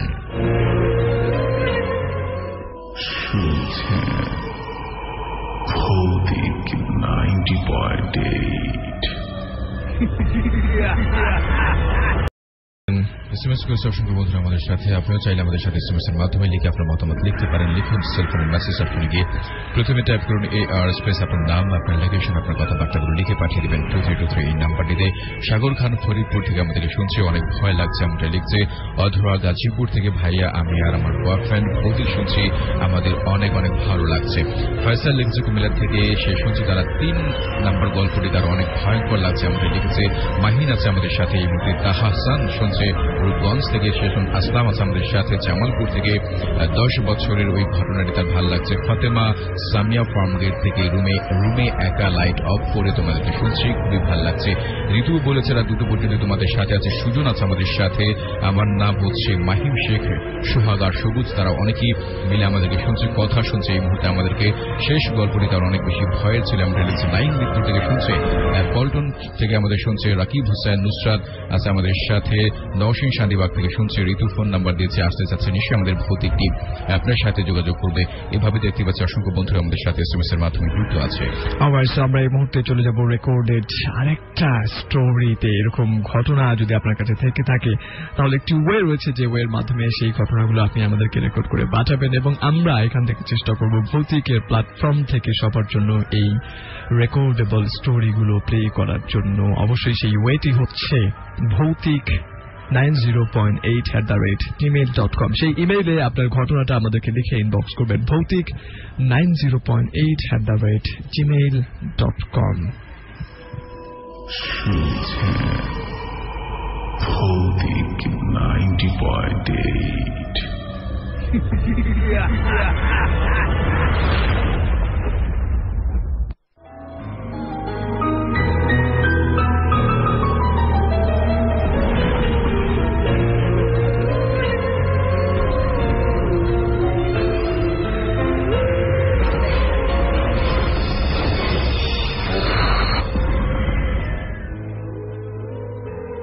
আসসালামু আলাইকুম ভাই, আমার উস্তাদের সাথে এবং আমার নিজের সাথে ঘটে যাওয়া একটা ঘটনা আপনাদের সাথে শেয়ার করতেছি।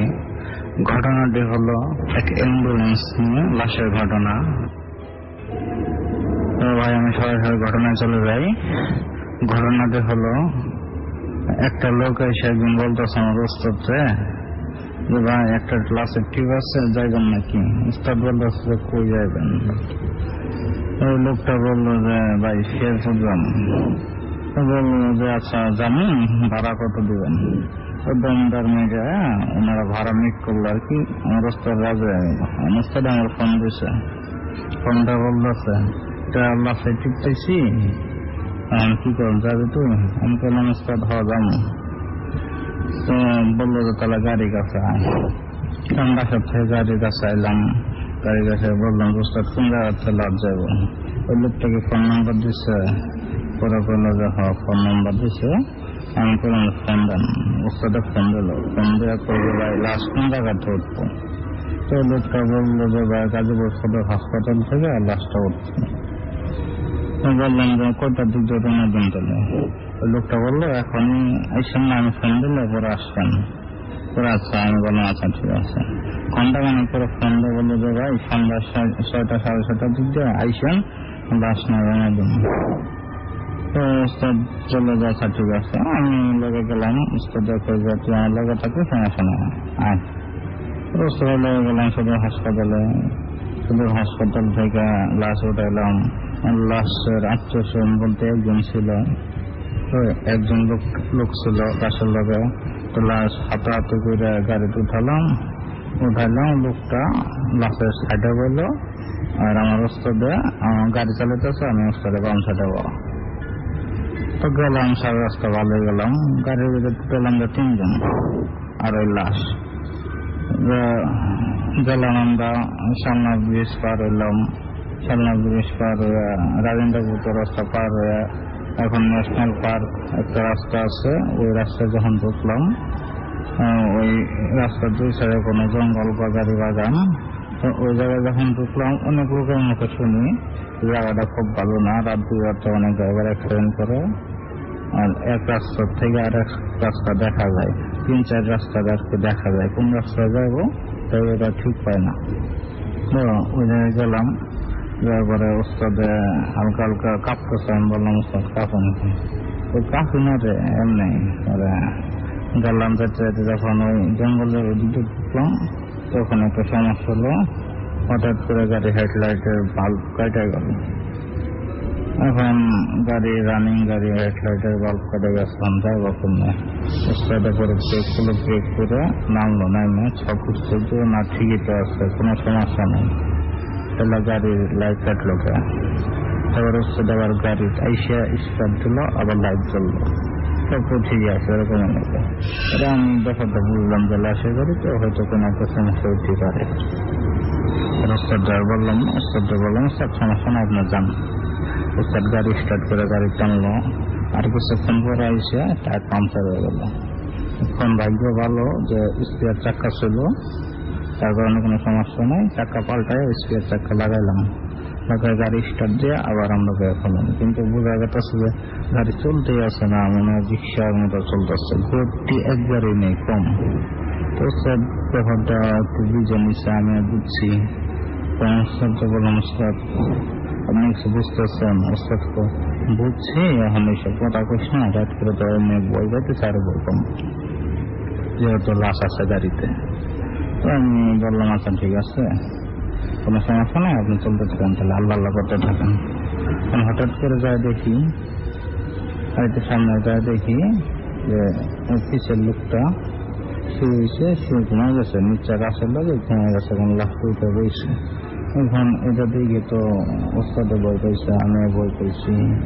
এখন কি কোনো বারবার লোকন গেছে চাকায়, এবং লাশ উঠে উঠে বসে, আবার শোট থেকে আবার হেলান্দে বসে। আর গাড়ি অনেক বার, অনেক জাম লাগে, গাড়ি টানতে পারতেছি না।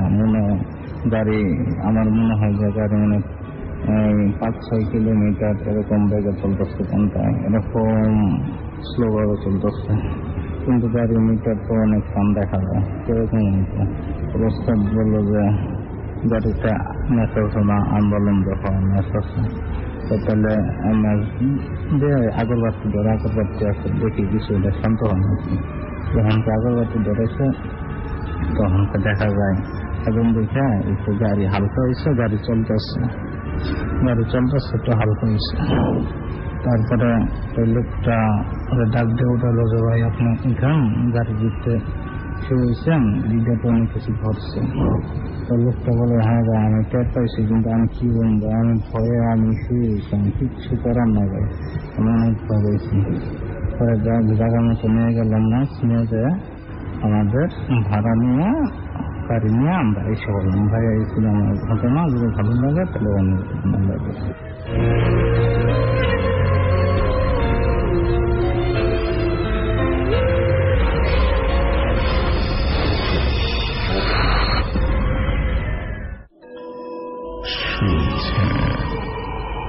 ভৌতিক 90.8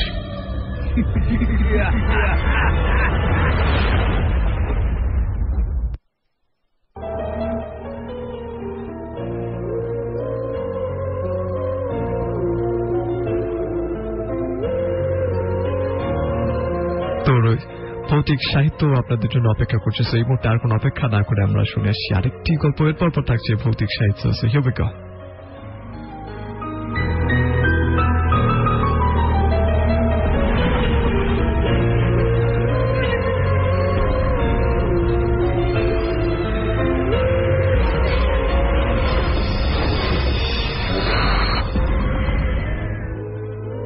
আমি সানোয়ার হোসেন, সিঙ্গার পাশে গ্রামে থাকি। এটি আমার প্রথম ঘটনা। ঘটনাটি ঘটে আমার এক বন্ধুর সাথে। ঘটনার শুরু আমাদের গ্রামের পাশে একটা পুকুরে। পুকুরটার পাশ দিয়ে ছিল রাস্তা, পুকুরের চারপাশে দিয়ে ছিল জঙ্গল। দিনের বেলাতে কোনো লোক সেখান দিয়ে যেতে পারত না, কারণ অনেকের সঙ্গেই ভৌতিক ঘটনা ঘটেছে। এ নিয়ে গ্রামের মানুষের মধ্যে ভয় কাজ করত। একবার পুকুর দখল নেবার জন্য কিছু লোক সেখানে জঙ্গল কেটে বসতি শুরু করে, আর শুরু হয় ভৌতিক সব ঘটনা। মধ্যরাতে শুনতে পেত কেউ কান্না করছে, কেউ হাঁটাহাঁটি করছে, চালে বিভিন্ন শব্দ করে। সন্ধ্যার পর বাহিরে কোনো লোক থাকতে পারত না। এর জন্য তারা এক হুজুর এনে বাড়িগুলো বেঁধে নিলেও সমস্যা থেকে যায়। সেখানকার বাঁশ ঝাড় ও বড় বড় গাছগুলোতে, রাতে বাঁশ ঝাড় এবং গাছগুলোতে প্রায় লোকই আগুন দেখতে পেত।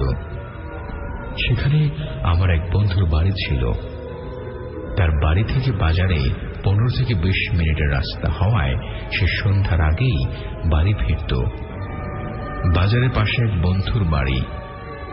বন্ধুর জন্মদিন ছিল। আমরা সবাই মিলে বন্ধুর জন্মদিন পালন করার পর বন্ধুটির বাবা মা রাতে থাকতে বলেন। আমরা থাকি না, যার যার মতো করে বাজার হয়ে বাড়ি ফিরি। বন্ধুটি একই বাড়ির দিকে রওনা দিল। মনে মনে অনেক ভয় হচ্ছিল। তার মনে হচ্ছিল কেউ তার পেছনে হাঁটছে। যখন তার বাড়ির পাশে বাঁশ ঝাড়টার কাছে আসে, তখন সে দেখতে পায় তার সামনে একটা লাশ, সাদা কাপড়ে মোড়ানো। সে অনেক ভয় পায়। তার বুঝতে বাকি রইল না তার সঙ্গে কি হতে যাচ্ছে, এবং দৌড়ে বড় গাছগুলোর ভেতর দিয়ে বাড়ির দিকে যেতে চাইলেন। সে সেখানে একটা কালো বিড়াল দেখতে পায়। বিড়ালটির চোখ দিয়ে আগুন ছুটছিল। বিড়ালটি তার উপর লাফ দিতে চাইল এবং তিনি সরে যেতে চাইলেন। এভাবে অনেকক্ষণ লাফালাফি করে সেই বিড়ালটির সাথে একসময় সে জ্ঞান হারিয়ে ফেলেন। তারপর সকালে আমি জানতে পারলাম আমার বন্ধু অসুস্থ।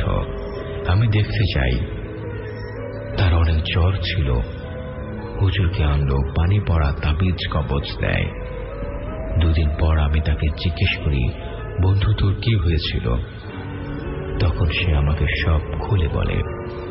এই ছিল ঘটনা। ভালো লাগে পড়ে শোনাবেন। ধন্যবাদ সবাইকে।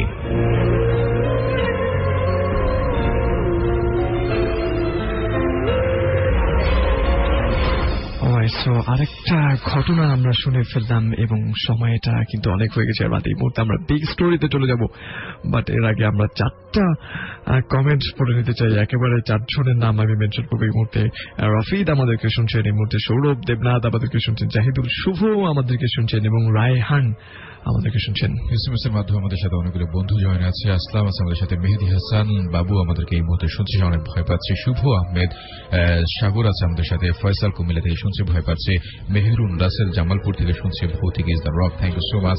রফি হুসাইন আছে আমাদের সাথে, অবুজ আহমেদ মিরপুর 1 নম্বর থেকে শুনছে, এংরি গাজীপুর থেকে আমাদেরকে শুনছে, নুসরাতও শুনছে এই মুহূর্তে, শুনতে পাচ্ছি। দেখতে লিখেছে তার নাম অয়ন শুনছে এই মুহূর্তে, নীরব শুনছে টঙ্গী থেকে। থ্যাংক ইউ সো মাচ সবাইকে এই মুহূর্তে আমাদের সাথে যুক্ত থাকার জন্য। আমার যে সেগমেন্টের জন্য আমরা সবাই অপেক্ষা করছি, ভৌতিক সাহিত্যে, সেই সেগমেন্টে এই মুহূর্তে আমরা চলে যাচ্ছি। So here we go. ভৌতিক 90.8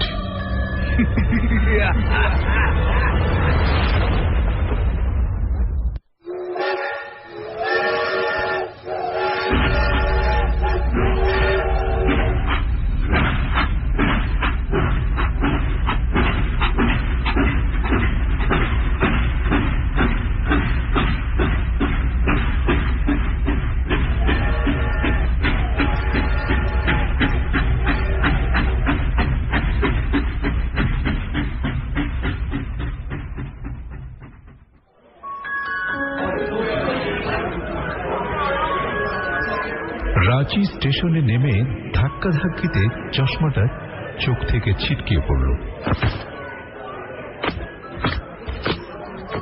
শক্ত বুট জুতো পায়ে সন্ডাগোছের একটা লোক নির্মমভাবে সেটা মারিয়ে যেতেই কাঁচ দুটো ভেঙে চুরমার। অবস্থা দেখে সুধাকরের চোখ ফেটে জল এলো। একপাশে চুপ করে দাঁড়িয়ে সুধাকর কি করবে তাই ভাবছিল।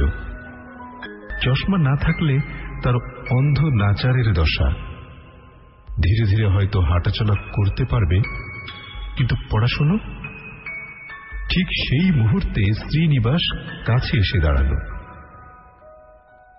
তাকে অমনি নির্বাক দাঁড়িয়ে থাকতে দেখে ঈষৎ হেসে শুধল, ব্যাপার কি? 7 টুকরো চশমাটা তুলে দেখাতেই শ্রীনিবাসের মুখের অবস্থা রীতিমতো করুণ হয়ে উঠল। সখেদে বলল, এই যা, তাহলে এখন কি হবে? শ্রীনিবাস স্টেশনে হাজির সুধাকরকে রিসিভ করতে। আগামীকাল থেকে অনার্স পরীক্ষা শুরু। প্র্যাকটিক্যাল পরীক্ষার এক্সটার্নাল এক্সামিনার হিসেবে সুধাকর এখানে এসেছে। বড় জোর দিনসাত থাকবে, সে ব্যবস্থা শ্রীনিবাস নিশ্চয়ই সব করে রেখেছে। এখন এই চশমাটা ভাঙতেই যত বিপত্তি। ভাঙার চশমাটা একবার পরীক্ষা করেই শ্রীনিবাস বলল, শহীদ চকে চশমাটা বড় দোকান আছে, 2-1 দিনের মধ্যেই বানিয়ে দিতে পারবে। কিন্তু আশ্বাসটা সুধাকরের ঠিক মনোভূত হল না।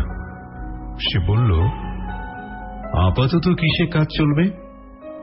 চশমা না থাকলেই কানা, তাহলে আগামীকাল পরীক্ষা নেব কেমন করে?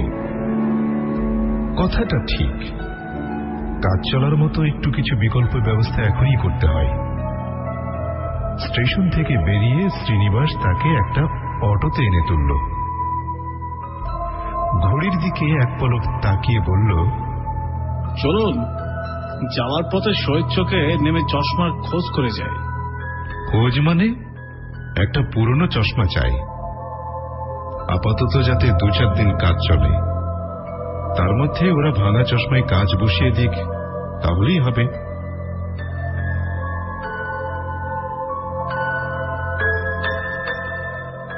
শহীদ চকে ফিরাইয়ালালের মস্ত ডিপার্টমেন্টাল স্টোর, তার উল্টো দিকে চশমার দোকান। ঘড়িতে 8টা বাজে, দোকানটা সবেমাত্র খুলেছে। সুধাকর একপাশে দাঁড়িয়ে ইতস্তত চোখ বুলিয়ে নিচ্ছিল। সুটকেস হাতে খদ্দেরকে ঢুকতে দেখেই দোকানের মালিক একটু অবাক হয়ে তাকাল। শ্রীনিবাসকে লক্ষ্য করে বলল, কি ব্যাপার, সাত সকালে চশমার দোকানে আসতে হলো? মালিক বোধহয় শ্রীনিবাসকে চেনে, অন্তত তার কথা বলার ভঙ্গি দেখে তাই মনে হল। ভাঙা চশমাটা পকেট থেকে বের করে সুধাকর বলল, প্ল্যাটফর্মে হঠাৎ পড়ে গিয়ে এটা ভেঙে গেল, অথচ কাল সকাল 10টা থেকে পরীক্ষা শুরু। আমার আবার চশমা না হলে চোখ দুটো অন্ধ, একটা অক্ষরও পড়তে পারিনি। দোকানের মালিক চিন্তিত মুখে বলল, কিন্তু 3-4 দিন আগে তো আপনাকে চশমা বানিয়ে দিতে পারবো না। ক্ষিপ্ত গ্লাস হলে আবার তো কলকাতা থেকে আনাতে হবে। সে না হয় হলো, কিন্তু 2-4 ঘন্টার মধ্যে তো আর চশমা তৈরি হবে না। শ্রীনিবাস জিজ্ঞেস করল, দোকানে তো এই চশমা নেই, নয় স্যারের চোখের পাওয়ারের সঙ্গে যদি সেটা মেলে, তাহলে অন্তত পরীক্ষাটা নিতে অসুবিধা হয় না। দোকানি ব্যাপারটা বুঝল। তৈরি চশমা নিশ্চয় আছে, কিন্তু মুশকিল হল পার্টি যদি হঠাৎ ডেলিভারি নিতে আসে। কিছুক্ষণ পরে দোকানি বলল, আচ্ছা, পুরনো চশমা হলে চলবে? ফ্রেম কিন্তু বাজে, মানে পুরনো স্টাইলে। সুধাকর ঈষৎ ঝাঁজের সঙ্গে বলল, আরে মশাই, ফ্রেম নিয়ে কি আমি ধুয়ে খাবো? আমার হলো কাজ চলা নিয়ে কথা। পুরনো চশমা চোখে দিয়ে পরীক্ষা শুরু করল সুধাকর, কিন্তু কোনোটাই যে তার চোখের পাওয়ারের সঙ্গে মিলছে না। খবরের কাগজটা সামনে ধরে নানাভাবে চেষ্টা করল। হেডলাইন কিংবা বড় অক্ষর যদি বা পড়া যায়, সাধারণ টাইপে ছাপা একটি বর্ণ তার দৃষ্টিতে বোধগম্য হল না। হঠাৎ পুরনো চশমার বাক্সে একটা চাঁদির ফ্রেমের চশমা তার নজরে পড়ল। হাত বাড়িয়ে সুধাকর সেটা টেনে নিতেই দোকানি বলল, এটা নিচ্ছেন? দেখি কাজ চলে কিনা। আশ্চর্য, চশমাটা চোখে দিতেই সুধাকরের দৃষ্টিতে কাগজের প্রতিটি অক্ষর স্পষ্ট হয়ে উঠেছে। গড়গড় করে 8-10 লাইন সে দিব্যি পড়ে গেল। শ্রীনিবাস তালি বাজিয়ে বলল, হুররে, তাহলে তো এতেই কাজ হবে। সুধাকরের হঠাৎ মনে হল চশমার দিকে সে যখন হাত বাড়ালো দোকানি যেন তখন একটু খুঁতখুত করেছিল। মুচকি হেসে তাই সে শুধল, চশমাটা দিতে আপনার আপত্তি আছে নাকি? না, আপত্তি কেন থাকবে, তবে একটা কথা আছে। দোকানি যেন কিছু বলতে গিয়ে থেমে গেল। কি কথা আবার? চশমাটা শুধু কাজের সময় ব্যবহার করবেন, মানে যখন কলেজে পরীক্ষা নেবেন। সুধাকর এক মুহূর্ত চিন্তা করল, কি বলতে চাই লোকটা। পুরনো চশমাটা দিতে হয়তো ইচ্ছে নেই, এমন সম্ভব যে ওর কোনো নিকটাত্মীয় এটা ব্যবহার করতেন। ফিরাইয়ালালের দোকানের উল্টো দিকে সারবন্দি অটো দাঁড়িয়ে, ওরই একটাতে উঠে বসল শ্রীনিবাস আর সুধাকর। একটা মস্ত কম্পাউন্ডওয়ালা বাড়ির সামনে দুজনে গাড়ি থেকে নামল। শ্রীনিবাস বলল, এই তো পেছন দিকে একটা ছোট্ট গেস্ট হাউস আছে, ওখানেই আপনার থাকার ব্যবস্থা করেছি। গেট খুলে কিছু দূর হেঁটে গেলেই গেস্ট হাউসটা চোখে পড়ল। পুরনো আমলের বাংলো প্যাটার্নের বাড়ি। চৌকিদার গোছের একটা লোক এসে ঘরের দরজা খুলে দিল। হাতের সুটকেসটা টেনে নিয়ে কোণে টেবিলের উপর রাখল। শেষে বিনীতভাবে জানালো হুকুম পেলেই সে ব্রেকফাস্ট আর চা বানিয়ে আনবে। শ্রীনিবাস বলল, আপনি মুখ হাত ধুয়ে রেস্ট নিন স্যার, ব্রেকফাস্ট সেরে ছোট্ট একটা ঘুমো দিতে পারেন। তুমি কখন আসছো? বিকেলে। শ্রীনিবাস কি যেন চিন্তা করল, একটু ভেবে বলল, ধরুন 4:30 নাগাদ। বেশ, তাই এসো। সুধাকর সায় দিল, তারপর বলল, বিকেলে একটু বাজারে যাব, দু একটা জিনিস কেনা দরকার। কোনো অসুবিধা নেই, বিকেলে স্কুটার নিয়ে আসছি।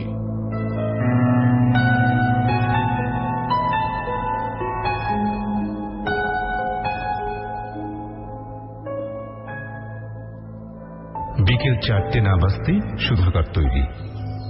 চোখে মুখে জল দিয়ে জামা কাপড় বদলে নিল, চুলে চিরুনি বলিয়ে সেই চাঁদের চশমাটা পরল। আয়নায় নিজেকে দেখে সুধাকরের হাসি পাচ্ছিল। চশমাটা পরে তাকে কি অদ্ভুত না লাগছে। পরীক্ষা দিতে এসে ছাত্ররা আবার না তার মুখের দিকে হা করে তাকিয়ে থাকে। স্কুটার থেকে নেমে শ্রীনিবাস বলল, চশমাটা পরে আপনাকে মন্দ লাগছে না, একটু সেকেলে অবশ্য, কিন্তু প্যান্ট আর বুশ শার্টখানা তেমনি মডার্ন। সুধাকর স্কুটারটা খুঁটিয়ে লক্ষ্য করল, বলল, আমি চালাবো, তুমি বরং পেছনে বসো। শ্রীনিবাস আপত্তি করল না, শুধু বলল, স্যার আপনার লাইসেন্স আছে তো? 8 বছরের পুরনো লাইসেন্স, তোমার চিন্তার কারণ নেই। গাড়ি মুহূর্তে স্পিড নিল। চশমার কাছের ভেতর দিয়ে সুধাকর পথঘাট দেখছিল। তার মনে হলো সব ফাঁকা, লোক নেই, জন নেই, যেন এক শূন্য পথে কি অজানা আকর্ষণে সে প্রচন্ড বেগে ছুটে চলেছে। পিছন থেকে শ্রীনিবাস হঠাৎ চেঁচিয়ে উঠল, গাড়ি থামা, গাড়ি থামা, এখনই একটা অ্যাক্সিডেন্ট হয়ে যাবে। অ্যাক্সিডেন্ট শুনেই সুধাকরের চেতনা ফিরে এলো। ব্রেক কষে গাড়িটা এক পাশে থামাতেই শ্রীনিবাস লাফ দিয়ে নামল। প্রায় ভর্ৎসনার সুরে বলল, এই কি গাড়ি চালানো, এক্ষুনি যে অ্যাক্সিডেন্ট হচ্ছিল। অ্যাক্সিডেন্ট? সুধাকর অবাক হয়েছে মনে হলো। অ্যাক্সিডেন্ট নয় তো কি, রাস্তায় অত লোকজন, তার মাঝখান দিয়ে আপনি 50-60 মাইল স্পিডে গাড়ি চালিয়ে এলেন। সুধাকর পাল্টা প্রশ্ন করল, রাস্তায় লোক কোথায়? আমি তো সব ফাঁকা দেখলাম। শ্রীনিবাস আর কথা বাড়াল না, সে শুধু বলল, নতুন জায়গায় আপনার গাড়ি চালাতে অসুবিধা হবে, তার চেয়ে বরং আপনি পেছনে বসুন। সুধাকর খুঁতখুত করছিল। আশ্চর্য, পথে লোকজন তো ছিল না, ফাঁকা রাস্তা, সে দিব্যি স্পিডে গাড়ি চালিয়ে এসেছে। তাহলে শ্রীনিবাস গাড়ির গতি কমিয়ে শহীদ চকে এসে পৌঁছল। সামান্য কিছু কেনাকাটি ছিল, সেরে নিতে 15 মিনিটও লাগল না। ফেরার সময়ও শ্রীনিবাস নিজেই চালকের আসনে বসল। কাঁকে রোডের সেই বাংলো বাড়িতে সন্ধ্যের মুখে ফিরল দুজনে। চৌকিদার তার জন্য অপেক্ষা করছিল। ঘরে পা দিতেই বলল, চা বানিয়ে আনি সাহেব। সুধাকর ঘাড় হেলাতেই সে রান্নাঘরে গিয়ে ঢুকল। চা পান করে শ্রীনিবাস উঠল, বলল, কাল সকাল 10টা নাগাদ আসছি, আপনি তৈরি হয়ে থাকবেন। অবশ্য। সুধাকর ঈষৎ হাসল। বাংলো বাড়ির চৌকিদার থলি হাতে নিয়ে কি যেন সব কেনাকাটি করতে বেরিয়ে গেল। চাঁদের চশমাটা পরে সুধাকর একটা বইয়ের পাতায় চোখ বুলোচ্ছিল। সেই মুহূর্তে হঠাৎ লোডশেডিং হয়ে গেল। সুধাকর কোন রকমে হাত ছেড়ে একটা প্যাকাটি গোছের মোমবাতি বের করে আলো জ্বালল। তার কেমন যেন অস্বস্তি লাগছিল। দরজায় ঠুক ঠুক শব্দ শুনে সে মুখ তুলে তাকাল। আবছা অন্ধকারে দেখল চৌকাঠের সামনে এক মধ্যবয়সী ভদ্রলোক দাঁড়িয়ে। তার বয়স 40-এর মতো হবে। পরনে ধুতি পাঞ্জাবি, চোখে চাঁদের চশমা। আজ সকালে দোকান থেকে যে চশমাটা সুধাকর নিয়ে এসেছে সেটা অবিকল তেমনি। একটু অবাক হয়ে সুধাকর প্রশ্ন করল, আপনি কাকে খুঁজছেন? কিছু দরকার আছে? না, দরকার তেমন নেই। আপনার সঙ্গেই দুটো কথা বলতে এলাম। আমার সঙ্গে? সুধাকর একটু অবাক হল। তারপর লোকটির উদ্দেশ্যে বলল, বসুন বসুন। আগন্তুকের আগমনের কি উদ্দেশ্য হতে পারে সুধাকর তাই ভাবছিল। লোকটা কোনো পরীক্ষার্থীর গার্জেন নয় তো? আগামীকাল এক্সামিনেশনে ক্যান্ডিডেটের যাতে কোনো সমস্যা না হয় সেজন্যই সুধাকরের কাছে আগাম তদবির জানাতে এসেছে। কিন্তু না, লোকটা তেমন কোনো ইঙ্গিত দিল না, বরং তার সঙ্গে অন্য সব গল্প শুরু করল। সে থাকে ডোরান্ডায়, রাত্রিরে এদিকেই বেড়াতে এসেছিল। বাংলো বাড়ির দরজা খোলা দেখে নিছক কৌতূহলের বশে ঢুকে পড়েছে। সুধাকর জিজ্ঞেস করল, বাংলো বাড়িটা খালি পড়ে থাকে নাকি? হ্যাঁ, প্রায় সারা বছর। অবশ্যই মাঝে মধ্যে এই আপনার মতো 2-4 জন আসে। ওর চশমার দিকে সুধাকর বারবার তাকাচ্ছিল। আশ্চর্য, এমন মিল হয়? লোকটি বলল, কি দেখছেন আমার মুখের দিকে তাকিয়ে? না, তেমন কিছু নয়। আসলে আপনার ওই চশমার সঙ্গে আমার এই স্পেক্সটার অদ্ভুত মিল রয়েছে। চশমাটা বউবাজারের একটা দোকান থেকে কেনা, তা প্রায় 12 বছর হলো। ফ্রেমটা অর্ডার দিয়ে বানানো, খাঁটি সিলভার। সে তো বুঝতেই পারছি।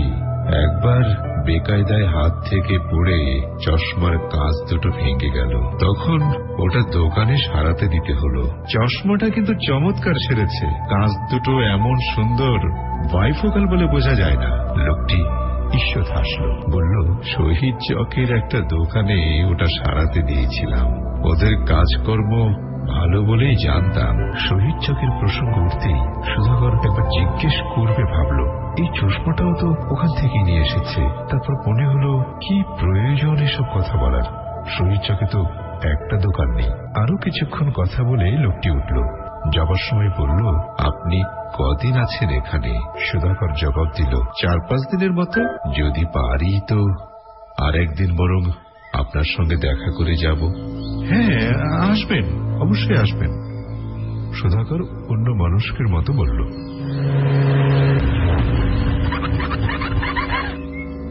পরদিন শ্রীনিবাস গাড়ি নিয়ে হাজির। বেলা তখনও 10টা হয়নি।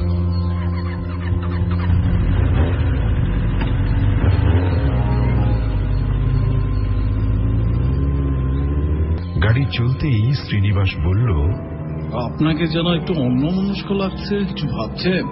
হ্যাঁ, মানে গতকাল রাত্রিরে একটা ঘটনা ঘটল। না?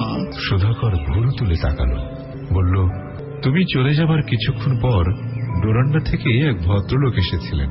চৌকিদারটা তখন বাজারে গিয়েছিল। ডোরান্ডার থেকে? সে তো এখান থেকে অনেক দূর, তাই প্রায় 10-12 কিলোমিটার রাস্তা। ভদ্রলোক নাকি কি কাজে দিকে এসেছিলেন। তখন আবার লোডশেডিং চলছে। তারপর ভদ্রলোকের চোখে একটা চাঁদের চশমা, অবিকল এই চশমার মতো।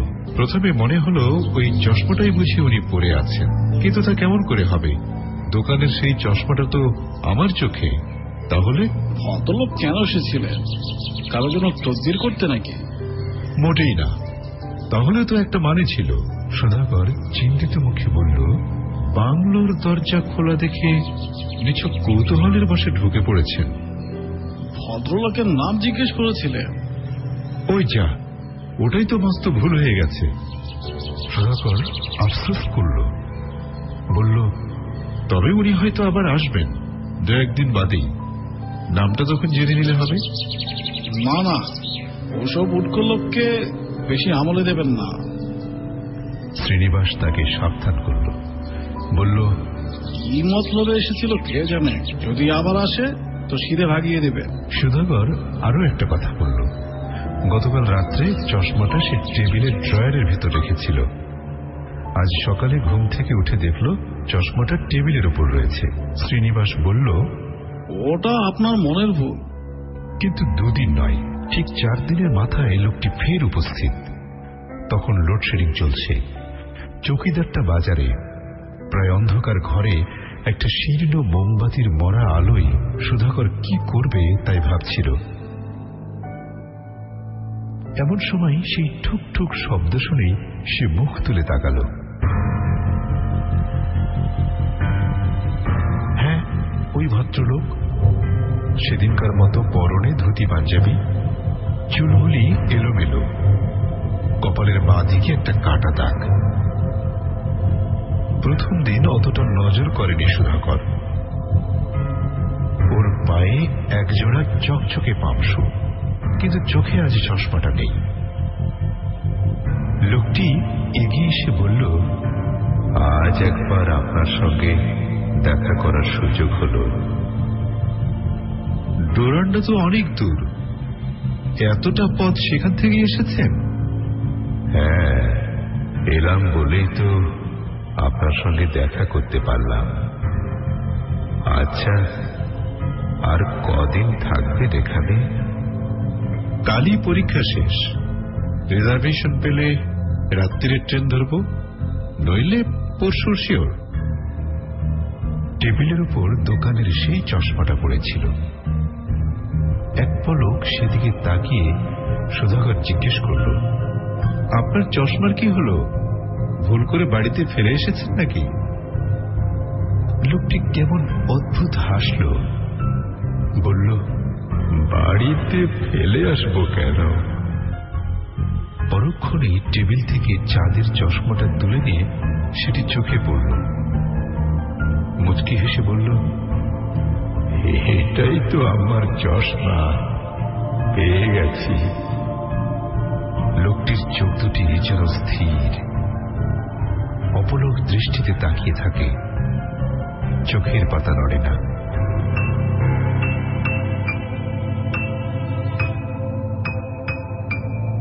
আগের দিন চশমা পরে এসেছিল, তাই ঠিক বুঝতে পারেনি। তবু সুধাকর প্রায় প্রতিবাদ জানাল, ওই চশমাটা আপনার হবে কেন? শহীদ চকের দোকান থেকে ওটা আমি চেয়ে এনেছি, পরীক্ষার কটা দিন ব্যবহার করব বলে। আমার চশমার কাজ ভেঙে গিয়েছিল, তাই বদলাতে দিয়েছি। যাবার আগে ওটা ফেরত দিয়ে আমার চশমা ডেলিভারি নেব। লোকটি যেন একটু রহস্য করে বলল, এই চশমাটা হলে আমার নয়, আপনি ঠিক বলছেন? সুধাকর দৃঢ় কণ্ঠে জানাল, আজ্ঞে হ্যাঁ, এই চশমাটা সেই দোকানের। অবশ্য আপনার চশমার সঙ্গে অদ্ভুত মিল। প্রথম দিন দেখে আমি রীতিমতো চমকে গিয়েছিলাম। লোকটি কেমন অদ্ভুত হাসল, তারপর সুধাকরের মুখের দিকে তাকিয়ে যেন জেরা করল, চশমাটা আমার নয় বলছেন? ঈষৎ বিরক্তির সঙ্গে সুধাকর জবাব দিল, বললাম তো, শহীদ চকের একটা দোকান থেকে চশমাটা চেয়ে এনেছি। ঠক করে চশমাটা টেবিলে নামিয়ে রেখে সে উঠে দাঁড়ালো, বলল, চশমাটা তাহলে খুঁজে দেখি, না পেলে কাল রাত্রিরে বরং আপনার কাছে একবার আসব। লোকটি দরজার মুখে যেতেই সুধাকর পিছন থেকে শুধল, আচ্ছা, আপনার নামটা কি বলবেন? আমার নাম? সে ফিরে তাকাল, বলল, আমার নাম গিরিজাকান্ত মিশ্র। ডোরান্ডায় এই নামে সবাই চিনবে।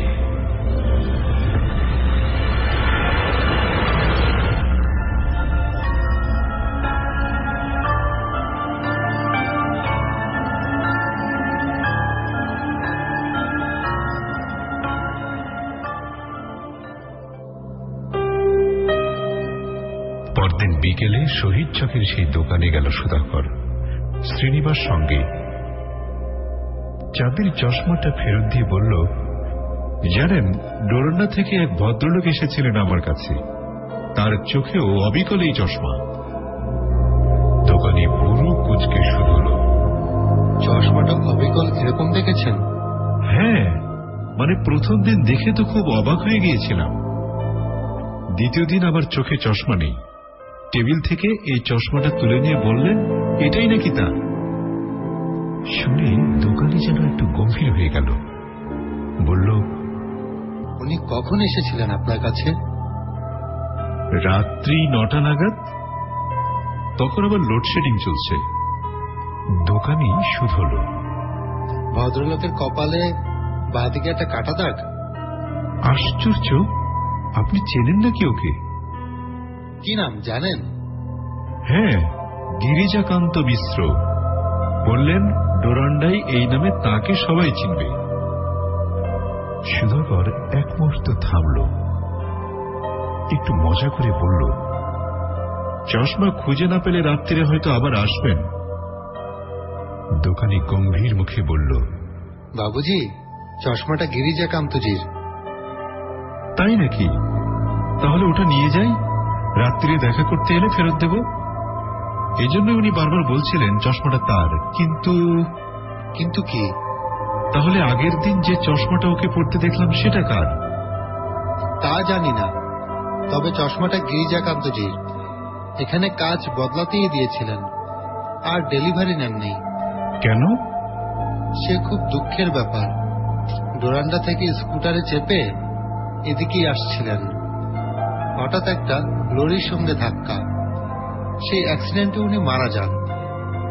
দোকানি একটা দীর্ঘশ্বাস ফেলে বলল, চশমাটা তাই আপনাকে দিতে চাইনি। এর আগেও এক ভদ্রলোক ব্যবহার করতে নিয়ে যান। গিরিজাকান্তজি তাকেও অমনি করে দেখা দিয়েছেন। ভয় পেয়ে বেচারি পরের দিনই চশমা ফেরত দিতে পথ পাননি। ওই ভুতুরে চশমা তাহলে রেখেছেন কেন? গঙ্গায় বিসর্জন দিলেই পারতেন। দোকানি হাসল, বলল, পিওর সিলভারের অমন একটা সুন্দর জিনিস, ভেবেছি ওটা কোনো মিউজিয়ামে পাঠিয়ে দেব। কি এবং আজকের দিনে যে সাহিত্যিক ভৌতিক সাহিত্য আমরা শিখবো, শুনবো আশা করেছিলাম, তেমনটা কিন্তু আমরা শুনে ফেলেছি। চমৎকার একটি গল্প আমরা শুনে ফেললাম। সময়টা শেষ মুহূর্তের দিকে আমরা চলে এসেছি, বাট বেশ কিছু ইনফরমেশন আপনাদেরকে এই মুহূর্তে দিতে চাই, বিকজ আমাদের সাথে কিন্তু অনেকগুলো বন্ধু একেবারে শুরু থেকেই শেষ পর্যন্ত ছিল এবং একের পর এক কমেন্ট করে যাচ্ছে। এরকম অনেক বন্ধুও ছিল যাদের কাছ থেকে একটু বেশ কিছু কমেন্ট পড়ে নিতে চাই। আমাদেরকে এগেইন লিখেছিলেন যেসব বন্ধুরা, তাদের মধ্যে রয়েছিলেন আমাদের সাথে রিয়াদ, ছিলেন আমাদের সাথে মাহমুদ, আহনাফ আমাদের সাথে ছিলেন, আনন্দ তিনি আমাদের সাথে ছিলেন পুরো সময়টা জুড়ে, আমাদের সাথে সৌমিক ছিলেন, শাহরিয়ার আহমেদ রাজ ছিলেন এবং সাদিব রহমান, তিনি one of the best horror radio program I have ever heard, but it should be the telecast every week. We eagerly wait for this non-stop scary moment.